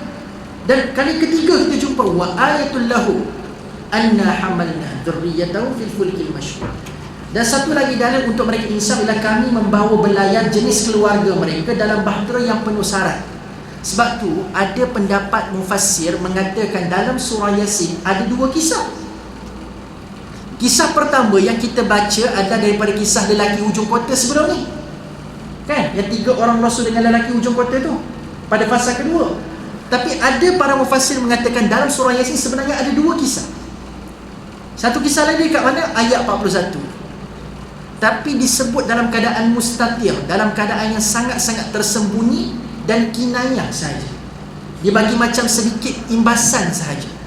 Cerita pasal apa? Allah mengapungkan bahtera yang penuh syarat, kata Allah. Kan? Hamalna dzurriyyatahum fil fulkil mashhud. Baik, bila sebut pasal fulk, pasal bahtera ni tuan-puan sekalian, Nabi apa yang sinonim dengan bahtera? Nabi Yusuf, Nabi Musa, Nabi Nuh alaihi salam. Nabi Nuh ni adalah Nabi yang sangat sinonim dengan bahtera. Hatta orang Hollywood hari tuan-puan sekalian dah cuba olah cerita Nabi Nuh ni. Nama cerita ni Noah. Noah. Konsep yang sama tuan-puan sekalian, bila berlaku bencana adanya bahtera yang bawa dia menyelamatkan dia daripada bencana itu. Okey, baik. Ketepikan cerita Noah tuan-puan sekalian, saya nak cerita pasal Nabi Nuh. Cerita Nabi Nuh ni tuan-puan sekalian, kita semua maklum, dia berdakwah dengan tempoh yang sangat panjang tuan-puan sekalian. Nabi Allah Nuh alaihi salam ini disebut oleh Allah berdakwah selama berapa tahun? 950 tahun. Disebutkan angka tu dalam Quran sendiri. 950 tahun itu tempoh dakwah ya, bukan umur. 950 tu adalah tempoh dakwah saja. Maksudnya umur lagi lebih daripada 950 tahun lah. Kan? Jadi 950 tahun tuan-tuan sekalian, kita punya expectation, kurang-kurang kalau dia dapat tarik seorang setahun masuk Islam, peluk agama Allah, beriman kepada Nabi Nuh, kurang-kurang lepas 950 tahun berdakwah tu, kurang-kurang ada 950 orang follower. Betul tak? Kalau dia buka Instagram, kalau dia buka Facebook, tuan-tuan sekalian, friend itu kurang-kurang ada 950 orang. Paling kurang patutnya. Tapi tuan-tuan sekalian, kita semua tahu kan, Nabi Nuh AS 950 tahun berdakwah, ramai tak beriman pada Nabi Nuh? Tak ramai. Sangat sedikit tuan-tuan sekalian. Ada setengah pendapat kata 60, ada setengah kata 10. Jadi nak kata sikit tuan-tuan sekalian, sangat sikit. Nak compare dengan tempoh dia berdakwah yang teramat panjang. Lalu tuan-tuan sekalian, Nabi Nuh ni bila dah sampai 950 tahun berdakwah ni, adakah Nabi Nuh berputus asa? Nabi Nuh tu kenapa dia kata 950 je? Mana tahun 951? Adakah dia wafat? Adakah dia berhenti? Dia berhenti kan? Dia berhenti berdakwah. Dia berhenti sebab apa? Putus asa. Sebab apa Nabi Nuh berhenti? Sebab tak kurang tu saya dengar di meja penceramah, orang tak berhati-hati kata Nabi Nuh putus asa dalam dakwah, berhenti pada tahun ke-950. Tapi tuan-tuan sekalian, bukankah kita baca surah Hud, Allah sendiri bagi tahu Nabi Nuh berhenti sebab aku perintahkan dia untuk berhenti. So kalau tuan-tuan sekalian pernah dengar Nabi Nuh disebut oleh siapa-siapa pun dekat meja penceramah ataupun mana tempat sekalipun yang kata Nabi Nuh putus asa, salah. Sebab apa? Allah sendiri sebut dalam surah Hud, Allah suruh Nabi Nuh stop dakwah. Dan bila Nabi Nuh dah berdakwah 950, maksudnya dakwah dengan dia sudah sebati. Kan dah sebati. Benda dah buat 950 tahun tuan-puan sekalian, mana tak sebatinya? Kan? Tapi bila Allah suruh Nabi Nuh stop tuan-puan sekalian, ada tak Nabi Nuh kata, ya Allah bagi sikit lagi masa, bagi aku dalam 2-3 tahun insya-Allah lagi ramai yang meluk agama kita, agama Allah akan beriman kepada aku. Ada Nabi Nuh kata bagi tempoh lagi 2 tahun? Tak ada. Walaupun benda sudah sebati, bila Allah kata stop, Nabi Nuh sami'na wa ata'na, dia dengar, dia taat. Nabi-Nabi kita memang menunjukkan siri sami'na wa ata'na yang sangat cemerlang. Betul. Nabi Musa diperintahkan untuk berjumpa dengan Fir'aun, sami'na wa ata'na. Walaupun dia tahu dia bakal berjumpa dengan bapa angkat dia, walaupun dia tahu dia ada kelemahan dalam tutur bicara sebab dia ada masalah speak sikit, Nabi Musa nak berhadapan dengan Fir'aun, juara pidato dan juara debat, dia boleh bagi banyak alasan bila Allah perintahkan jumpa Fir'aun, dia dakwah pada dia. Tapi Nabi Musa tak bagi alasan. Bila dengar je idhab ila fir'auna innahu tagha, pergi jumpa Fir'aun sebab dia dah melampau sekarang ni, Nabi Musa sami'na wa ata'na. Walaupun ada banyak alasan boleh present pada Allah untuk nak delay dia ketaatan, tapi dia tak gunakan alasan. Okey, kembali pada Nabi Nuh. So bila Nabi Nuh AS dah berdakwah 950 tahun, bila Allah suruh dia stop, bukan stop saja. Allah suruh Nabi Nuh wasna'il fulk, binalah bahtera. Bina bahtera tuan-puan sekalian. Tapi tuan-puan sekalian, sekali lagi Nabi Nuh menunjukkan siri ketaatannya kepada Allah. Untuk maklumat, Nabi Nuh bukan seorang carpenter. You know carpenter? Seorang tukang kayu. Dia bukan tukang kayu, kan? Kalau tukang kayu, bila Allah perintahkan buat kapal, dia takkan ada masalah. Okey, now saya buat, sebab saya berkemahiran buat benda ni. Nabi Nuh bukan seorang tukang kayu, tapi bila Allah kata wasna'il fulk, bina bahtera, tanpa persoalan, tanpa nak bertanya pada Allah, nak debate dengan Allah, aku bukan tukang kayu, tak ada macam tu. Sami'na wa ata'na, buat. Lalu Allah pun sambung wasna'il fulk bi'ayunina wa wahyina. Kalau kau depend pada kemampuan kamu untuk nak buat bahtera, memang kamu tak mampu sebab kamu bukan seorang tukang kayu. Tapi kau akan mampu bi'ayunina, dengan pemerhatian daripada aku, wa wahyina, dan wahyu yang telah aku berikan kepada kamu, wahai Nuh. So kemampuannya diletakkan kepada Allah Subhanahu Wa Taala. Itulah la haula wala quwata illa billah yang kita duk baca selalu tu. Tidak ada daya dan upaya melainkan Allah. Itulah Nabi Nuh pegang. Aku tak boleh buat, tapi kalau Allah mampukan aku buat, memang aku buat benda. Faham? So bila terbina bahtera tuan-puan sekalian, yang tu yang dimuatkan dalam ayat 41 surah Yasin ni. Bahtera yang telah menampung muatan yang sangat penuh tuan-puan sekalian. Dan dikatakan tuan-puan sekalian, bahtera Nabi Nuh tu bukan kecil, besar tuan-puan sekalian. Dan tuan-puan sekalian, kita tak rasa kagum tak? Tuan-puan sekalian pernah naik cruise tak? Ada pengalaman naik cruise, naik kapal besar-besar? Ada pernah naik? Ke tak ada pengalaman? Ke semua naik belon terbang saja? Belon terbang orang Sarawak kata belon kan? Naik belon kan? So tuan-puan sekalian, kalau kita pernah naik kapal, naik cruise sebagai contoh, kapal cruise tu kan bukan kecil, besar kan? Pengalaman saya join yang Andalusia dulu, yang seminar yang pelayaran Islami tu, saya pernah ada follow sekali. Kebetulan masa tu harga jatuh tuan-puan sekalian. So syarikat Andalusia waktu tu nak cover sebab dah keluar kos tinggi untuk sewa kapal. So nak penuhkan muatan, dijual harga tiket memang jatuh habis lah. Rezeki saya lah. Memang tak pernah didengar harga tu sekarang waktu naik cruise tuan-puan sekalian. Rezeki saya waktu tu. Ada yang orang lah tuan-puan sekalian dapat harga tu tuan-puan sekalian. Memang rezeki saya untuk penuhkan kapal. So tuan-puan sekalian, ceritanya adalah dalam kapal saya naik tu, cruise Star Libra, saya ingat lagi nama cruise tu, Star Libra tu, dia punya deck ada 9 deck, ada 9 tingkat tuan-puan sekalian. Besarnya kapal tu. Kalau ikutkan tuan-puan sekalian hari ni, kalau benda berat kita campakkan ke lautan, kesannya apa? Tenggelam ke terapung? Tenggelam kan? Tapi kalau compare batu yang berat tu dengan kapal Star Cruise Libra tu, saya rasa kapal tu lagi berat. Betul tak? Tapi molek je dia berlayar dekat lautan tuan-puan sekalian, tak tenggelam-tenggelam pun dia. Betul tak betul? Kan? Jadi tuan-puan sekalian, kekuasaan Allah dalam ayat 41 ni, ya betul, bahtera Nabi Nuh ni memang besar. Tapi besar-besar bahtera Nabi Nuh, aku yang telah apungkan bahtera yang besar ni di atas. Di atas bah yang besar, di atas banjir yang besar tu, aku yang apungkan. Di saat teori manusia, benda besar, benda berat akan tenggelam, tapi Allah kata ada je benda besar dan berat boleh terapung dengan izin. Betul tak betul? Sebab tu tuan-puan sekalian hari ni, kalau kita kata benda berat semua akan tenggelam, kapal yang besar dan berat boleh terapung dekat sana. Dan kalau kita kata semua benda ringan akan terapung, tuan-puan sekalian ambil sekecil je, batu kecil je tuan-puan sekalian, lempar kat lautan, jatuh tak ada ke dasar. Jatuh. Mana ada batu kecil tuan-puan sekalian, kalau tuan-puan sekalian ambil kat batu kat jalan raya, tuan-puan sekalian lempar dalam air, mana batu tu terapung? So tak ada istilah benda ringan terapung, benda berat benda ringan terapung, benda berat tenggelam. Ada je benda berat terapung dengan kuasa Allah, ada je benda ringan dan kecil tapi tenggelam dengan kuasa Allah Subhanahu. So itu yang Allah kata, di antara tanda kekuasaan Allah, Allah boleh mengapungkan secara realiti. Sebab tu Allah bawa cerita Nabi Nuh. So ini bukan sembang kosong.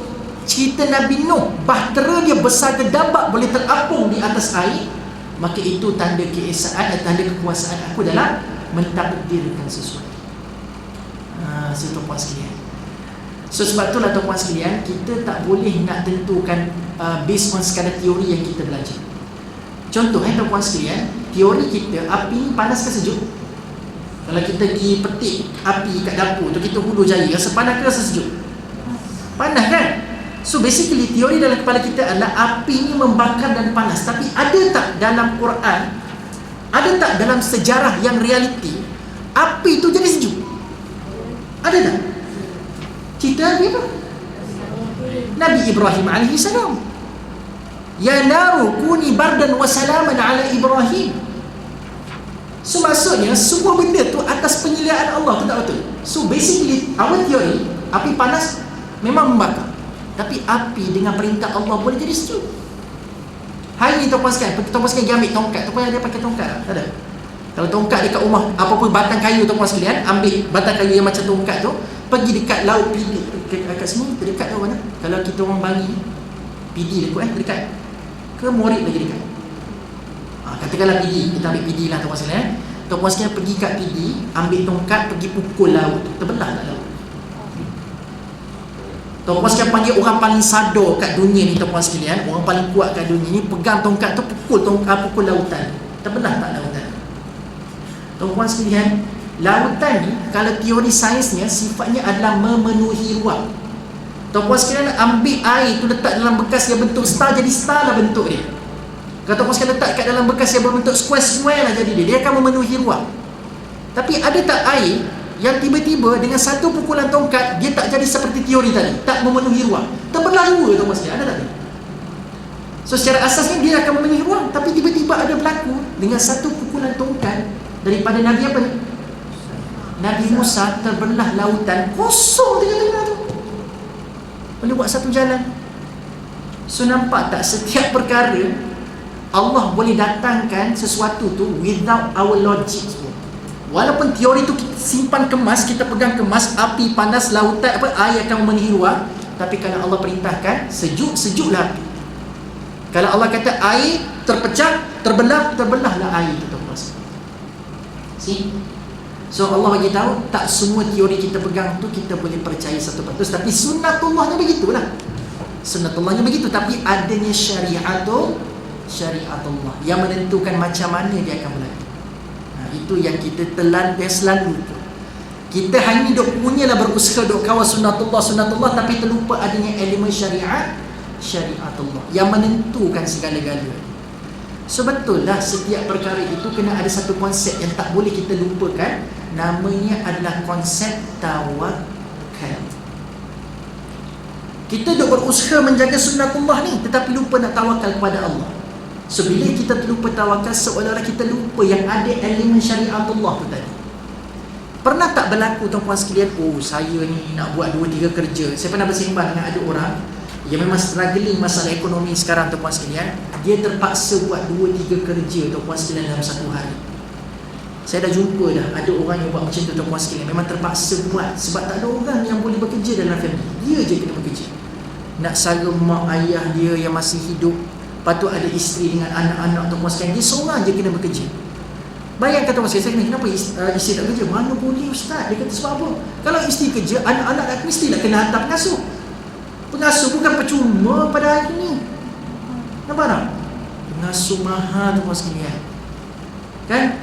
Jadi duit tu ustaz, better isteri saya jaga anak saya kat rumah, tak keluar kos mahal 400-500 untuk pengasuh. Jadi tuan-puan sekalian, dia buat. Kadang-kadang dia kata, ustaz saya pun tak tahu daripada mana kekuatan ni datang. Tengok. Kalau ikut kemampuan kudrat saya ustaz, dia kata kerja saya ni saya boleh bertahan dengan kudrat saya 8-5 je. Lepas 5 tu KO dah. Memang dah exhausted, balik rumah tu nak cari katil nak tidur je. Tapi dia kata sepanjang saya buat 2-3 kerja, lepas habis tu buat kerja ni jadi pump attendant, saya kata saya rasa okey. Sebab apa? Dia tahu kalau sunnatullah effort dia sampai pukul 5, tapi dia tak lupa pada syariatullah. Allah boleh mampukan dia buat lebih daripada apa yang dia cakap, selagi mana tawakal itu diletakkan kepada Allah Subhanahu Wa Taala. Tuan-puan sekalian, tahu tak kenapa kita kena baca surah Al-Mulk setiap malam? Saya pernah sembang masa kita tadabbur surah Al-Mulk dulu. Pada ayat 29, ayat second last surah Al-Mulk, tuan-puan sekalian, Allah Subhanahu Wa Taala, Qul huwar rahman wa amanna bihi wa alaihi tawakkalna. Tuan-puan sekalian, tahu tak kenapa kita baca benda itu pada ayat terakhir? Dan kenapa kita baca benda ini sebelum tidur tuan-puan sekalian? Sebab pada siang hari kita banyak bergantung kepada makhluk. Duit gaji bos yang tentukan, atau pergantungan kepada makhluk berlaku. Kan? Saya dapat bekerja kalau saya ada tenaga, pergantungan kepada kudrat, kepada selain pada Allah berlaku. Jadi tuan-puan sekalian, disebabkan perkara itu, maka Allah suruh Nabi kita dengan ilham yang telah Allah berikan kepada Nabi kita, dia suruh kita baca surah Al-Mulk. Sebab apa? Surah Al-Mulk ni seolah-olah melaraskan balik kompas tawakal kita. Siang hari tadi kamu banyak bergantung kepada selain Allah, tapi sebelum tidur malam ni, please make sure betulkan balik kompas tawakal kamu tu. Hanya kepada aku je kau bertawakal. Sebab apa? Waktu siang hari tadi kamu tengah celek, kamu boleh nampak apa yang ada kat depan mata, kamu boleh alert dengan apa yang ada kat depan mata, tapi kamu banyak melaburkan pergantungan kepada benda lain. Tapi sekarang kamu nak tidur, ni kamu pejam mata, kamu tak alert apa yang berlaku, kamu pun tak boleh nak jaga badan kamu setiap masa, kamu terdedah pada pelbagai ancaman sewaktu kamu tidur. So tak apalah, siang hari tu mungkin kamu dah banyak tersalah langkah bergantung kepada makhluk, tapi untuk tidur malam ni betulkan tawakal kamu. Sebab aku je boleh jaga kamu sekarang. Nampak tak? So waktu siang kamu boleh nampak macam ada orang boleh tolong kamu, tapi time tidur ada ke orang nak duduk sebelah kamu jaga dan tengok kamu? Oh, ada nyamuk, tolong tepukkan? Tak. macam kita kecil-kecil tu, kalau baby lah juga tuan-tuan sekalian dah. Tapi time besar ni, ada tak pasangan kita, okey abang, kita buat jadual penggiliran dia. Kalau abang tidur 2 jam, saya berjaga 2 jam tengok abang je. Kalau abang tiba-tiba nak jatuh katil, saya selamatkan abang daripada jatuh katil. Nampak tak? Lepas dah 2 jam, tukar sistem penggiliran tuan-tuan sekalian. Okey, ayam tidur pula, abang jaga. Kan? Tuan-tuan sekalian, time tidur siapa je boleh jaga? Allah je boleh jaga. Sebab tu Allah pesan kat kita sebelum tidur ni, Nabi suruh kita baca surah Al-Mulk, betulkan balik laras kompas tawakal kita tu kepada siapa.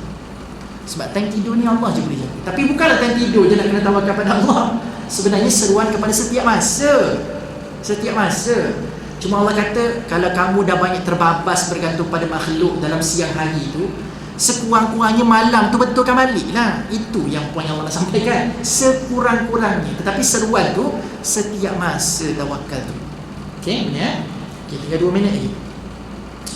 Okey, 2 minit lagi. Sekejap, saya nak tengok ayat 42 ni. Boleh tak kita nak stop sini ataupun tegang tu? Kita stop sampai ayat 41 dulu. Sebab ayat 42 ni dia masuk topik baru. Kalau macam topik sebelum ni, dia banyak cerita pasal penciptaan, benda kecil, benda besar. Lepas tu Allah buat kesimpulan yang semua dalam sistem yang telah Allah aturkan. Lepas tu Allah sebut yang Allah SWT yang tentukan semua benda. Ada elemen sunnatullah, ada elemen syariatullah, kan? So kapal yang besar boleh berlayar dekat lautan tanpa tenggelam. Bukan lautan, dekat dalam air, atas air tanpa tenggelam. Semua itu atas kuasa ketetapan Allah. Tapi ayat 42 dia lebih kepada kenderaan. Allah suruh kita tengok kenderaan. Okay. Dalam masa 9 minit tuan-tuan sekalian nak buat kesimpulan. Kalau tuan-tuan sekalian perasan, yang pertama tu, yang mula-mula cerita pasal fasa ketiga ni, iaitu pandangan depan ni, alam sekeliling kita ni, Allah bangkitkan pasal benda yang kita dapat makan. Perasan? Kan Allah kata mimma yakulun, daripada biji benih yang tumbuh tu kamu dapat makan. Kan? Dan saya sebut alam sekeliling ni juga adalah sebagai salah satu sumber untuk kita mendapat petunjuk, kan? So tuan-puan sekalian, Allah nak bagi tahu kat kita, kalaulah Quran tu terlalu sukar untuk kamu nak dapatkan petunjuk, kalaulah sejarah-sejarah lampau orang-orang yang pernah kena azab sebelum ni pun sukar untuk kamu ambil pengajaran, takkanlah sedekat-dekat benda yang tiap-tiap hari kamu ambil, suapkan ke mulut, tiap-tiap hari suapkan ke mulut, takkanlah benda tu kau tak boleh nak renung sekejap, daripada mana benda ni datang? Sejarah mungkin jauh sebab dia dah berlaku, Quran mungkin perlukan ilmu untuk faham. Tapi makanan yang masuk kat mulut, kamu kena stop sekejap je tengok makanan tu, macam mana dia jadi macam tu. So nampak tak sekarang ni Allah bawa daripada pandangan yang jauh, dia Allah dekatkan pandangan tu kepada kita. Faham tak? So sekarang ni makanan tu adalah benda yang dekat dengan kamu. Takkan tak pernah sejenak kau fikir macam mana benda tu boleh sampai ke mulut kamu. Takkan benda tu tak boleh sedarkan. Takkan kamu boleh declare ataupun kamu nak declare benda tu terjadi sendiri dan dia datang secara tiba-tiba dekat tangan saya. Takkan macam tu kepercayaan kita. Kita mesti yakin adanya satu kuasa yang telah menumbuhkan biji-biji benih itu tadi, mengeluarkan hasil-hasilnya, memberikan makanan kepada kita. Betul tak betul? That's our belief. Maksudnya makanan saya suapkan ke mulut, dia tak datang kat tangan saya secara tiba-tiba. Ada satu kuasa yang mengurusnya. So kalau Quran susah bagi kita untuk kembali kepada Allah, kalau sejarah mungkin terlalu jauh untuk kita kembali kepada Allah, takkan makanan dekat depan tu rasa jauh lagi untuk kita kembali pada Allah. So mula-mula Allah cerita pasal makanan. Yang kedua Allah cerita pasal apa? Pasal matahari, pasal bulan. Itu pun dekat juga dengan kita, kan? Sama je. Yang terakhir tu pasal depan kita akan tengok Allah bangkitkan cerita pasal kenderaan yang kita naik. Takkan kenderaan tu datang sendiri kat kamu. Yang tu kita akan bincang sesi akan datang lah 2 minggu lagi. So basically tuan-tuan sekalian, benda yang ada kat depan mata kita ni adalah sedekat-dekat panggilan yang Allah hadirkan kepada kita untuk kita kembali kat dia. So kalau kita beralasan nak faham Quran, kalau kita beralasan untuk nak mengambil pengajaran daripada sejarah, takkan lagi kita nak bagi alasan untuk benda yang paling dekat dengan kita sekarang. Sepatutnya dah tak layak dah benda dekat ni kalau kita dah beralasan. Di ibarat yang macam ni lah tuan-puan sekalian, penutup kan Quran kan simbol daripada atas. Kalau kita mendongak ke atas, lama-lama letih tak?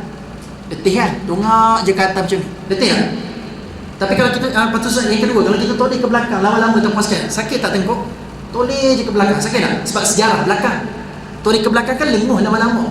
So kita boleh bagi alasan, dongak ke atas letih lah, dongak ke belakang apa, toleh ke belakang letih lah. Kita boleh bagi alasan. Tapi benda depan mata, anda tak perlu toleh ke kanan, tak perlu toleh ke kiri, tak perlu dongak ke atas, just buka mata je. Nak bagi alasan letih lagi ke? Nak bagi alasan letih lagi ke? Tak layak dah bagi alasan letih. Sebab itulah lepas habis je babak pandangan depan ni, iaitu alam sekeliling ni, Allah terus bagi tahu balasan untuk orang-orang yang mengabaikan petunjuk. Faham tak? Sebab kamu dah terlalu cukup lengkap bukti untuk kembali pada Tuhan. Dah tak layak lagi nak beralasan untuk tak nak beriman kepada Allah. Dah cukup dah petunjuk Allah bagi. Atas dah ada, belakang dah ada, depan dah ada. Depan ni paling mudah, buka mata je. Takkan nak bagi alasan lagi. So kita tengok 3 benda Tadi saya ulang kembali. Yang pertama kita tengok makanan yang kita masuk ke mulut. Lepas tu alam sekeliling kita, matahari, bulan. Yang ketiga nanti Allah kukuhkan lagi dengan kenderaan yang kita nak. So nanti kita bincang pada sesi yang akan datang, insya-Allah. So wallahu a'lam bissawab. Tuan-tuan sekalian, terima kasih semua. Ada soalan ke? Soalan? Tak ada soalan. Kasih semua tuan-tuan sekalian yang hadir. Saya nampak tuan-tuan sekalian minggu lepas semangat sikit, dah penuh sikit dah dewan. Kan? Sebelum ni bukanlah penuh betul, sikit-sikit lah. Maksud kalau yang lepas tu memang sikit betul. Kan? Sebabnya ada confusion berlaku sebab tertukar dengan Ustaz Arif. Sebab Ustaz Arif dia nak buat online je, kan? Jadi saya pula fizikal. Jadi orang tertukar tuan-tuan sekalian. Dia ingatkan online, sepakat ada online berlaku. Jadi tuan-tuan sekalian yang dekat tu boleh hadir. Tuan-tuan sekalian dekat sini masih lagi dalam beberapa kursi yang masih kosong. So boleh hadir tuan-tuan sekalian. Terima kasih juga siapa yang join online pun tak ada masalah. Terima kasih banyak-banyak tuan-tuan sekalian. Okey.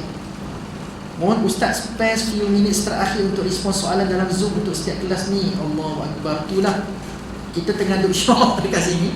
Dalam Zoom ada 97 orang tuan sekalian. Ramai masya-Allah, tabarakallah. Okey, saya tanya sekali hibah hartanah saja nak raikan sikit boleh puan sikit. Hibah hartanah tanya ayat berapa Ustaz tentang ikhlas, surah Al-Hijr ayat 39 sampai 40. Oh, dah ada orang jawab dah. Alhamdulillah. Okey, jap. Lagi ke soalan lagi kita tengok. Tak ada dah. Okey. Wan Norizan Hasan, Al-Quran tafsir yang mana untuk saya refer beli untuk kelas ni? Okey, saya tidak, kalau tuan-tuan sekalian perasan, saya tidak tertakluk pada satu tafsir. Dalam setiap kupasan saya akan rujuk beberapa tafsir dan pemudahkan kefahaman tu pada tuan-tuan sekalian. Okey. Itu sikap saya dalam mengajar tadabbur. Sebab saya tak nak tuan-tuan sekalian terlalu terikat dengan satu tafsir. Sebab kelebihan kita rujuk banyak tafsir tuan-tuan sekalian adalah kita akan buka pandangan kita lagi luas tentang ayat. Contoh, Ibnu Kathir dia punya perspektif, cara dia melihat ayat tu adalah tentang macam mana Nabi duk cerita tentang ayat tu. So hadis-hadis, ada tak hadis-hadis yang mentafsirkan ayat tu? Itu cara Ibnu Kathir. Tapi kalau kita buka Ibnu Ashur, dia akan bantu kita. Kenapa Allah guna kalimah ni? Kenapa Allah tak guna kalimah tu? Nampak tak? Perspektif yang berbeza. So kelebihan buka banyak tafsir adalah kita akan widen our perspektif tentang satu-satu ayat. So bila kita punya perspektif wide, dia akan mempermudahkan kita untuk reflect ayat tu pada kita. Faham tak faham? So some ayat, kalau kita terlalu depend kepada tafsir yang satu saja, kita mungkin nampak, saya kena faham je ayat ni. Tapi kita tak mampu untuk, saya kena relatekan ayat ni dengan saya. So in order to relate this ayat to us, nak kaitkan ayat tu dengan kita kena widen our perspective pada ayat tu dulu. Barulah mudah, sisi ni ayat ni berkait dengan saya. Nampak tak? So kalau satu dia mungkin boleh, tapi dia akan ambil jalan yang agak lama. Tapi kelebihan membaca variasi tafsir ni tuan-tuan sekalian, kita akan widen our perspective.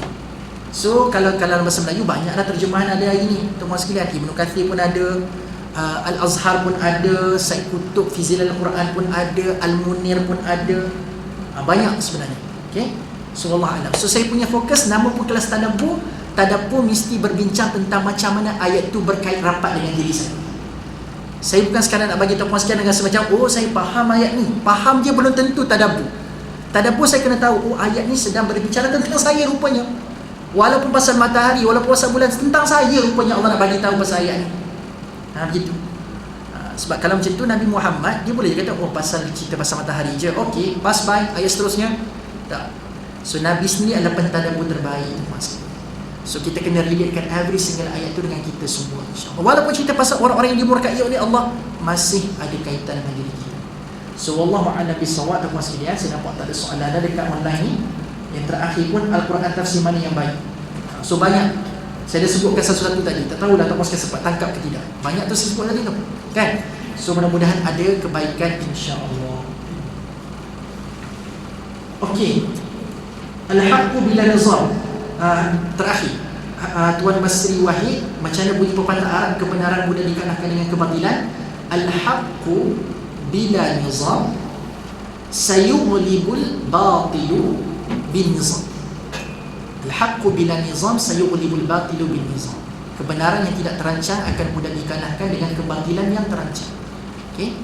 So wallahu a'lam bissawab. Terima kasih semua. Mudah-mudahan kita ada kesempatan untuk berjumpa lagi pada 2 minggu akan datang. Tuan-tuan sekalian, minta maaf kalau tuan-tuan sekalian nampak macam ada eye bag banyak sikit hari ni kan, macam letih sikit.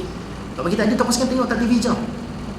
Saya pun lepas TV hijrah pagi tadi pukul 7.30 sampai 8.30 rushing atas sini tuan-tuan sekalian, buju sempat kan. Tapi mudah pagi tadi saya record untuk online je lah, untuk online saja pagi tadi tuan-tuan sekalian. So minggu depan insya-Allah saya di TV Al-Hijrah secara langsung lah di studio, sebab minggu depan bukan jadual saya dekat sini.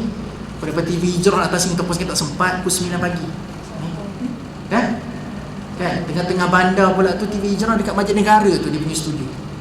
Memang cari pasal lah kalau terima jadual dekat sini bertemu dengan TV hijrah. So terima kasih semua tuan-tuan sekalian, mudah-mudahan Allah berkati semua. Aku qauli hadza wa astaghfirullahal azim wa lakum. Kita tangguh kuliah kita pada pagi ini dengan membaca tasbih kafarah wa suratul asr. Subhanakallahumma wa bihamdik, asyhadu an la ilaha illa anta, astaghfiruka wa atubu ilaik. Bismillahirrahmanirrahim. Wal 'asri innal insana lafi khusr illa alladhina amanu wa 'amilus shalihat wa tawassaw bil haqq wa tawassaw bis sabr. Assalamualaikum warahmatullahi wabarakatuh. Ramai sebenarnya kita ni 97 orang di online tu masa ini. Campur dengan ni berapa ramai? 100 lebih, alhamdulillah. Kan? Mudah-mudahan ada kebaikan, insya-Allah manfaat semua. Assalamualaikum.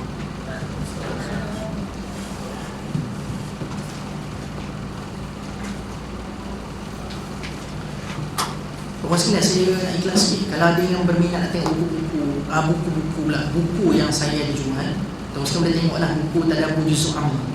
Saya, Ustaz Syahri, Ustaz Azrul yang keluarkan buku ni lah. Okay. Rasanya kenal Ustaz Syahri kan, Ustaz Syahri Abdul Rahman, saya dengan Dr. Azrul. Saya ada buku tu dalam kita jadi contoh je, tuan sekalian nak tengok. Dia tadabbur 38-37 surah dalam Juzuk Amma dengan pendekatan yang sangat sistematik. Dalam tu lah. Harganya 70 sebab dia 100% berwarna, bersama-sama ilustrasi dan diagram yang sangat-sangat menarik lah. Dia tidak bosan nak baca buku ni, tidak bosan. Ada berapa naskah yang Naskah dalam kita tak, Juzuk Amma saja, Juzuk ke-30 ada 37 surah lah cover dalam ni. Sebab kita buat Juzuk Amma ni sebab kita nak cuba raikan. Kenapa persembahan macam ni? Nak raikan budak-budak kan, kanak-kanak remaja kan dia suka baca warna macam ni. Dan dia kan dekat dengan Juzuk Amma. Sebab tu kita keluarkan Juzuk Amma dulu. Ada kesempatan kita keluarkan 30 juzuk Al-Quran, insya-Allah.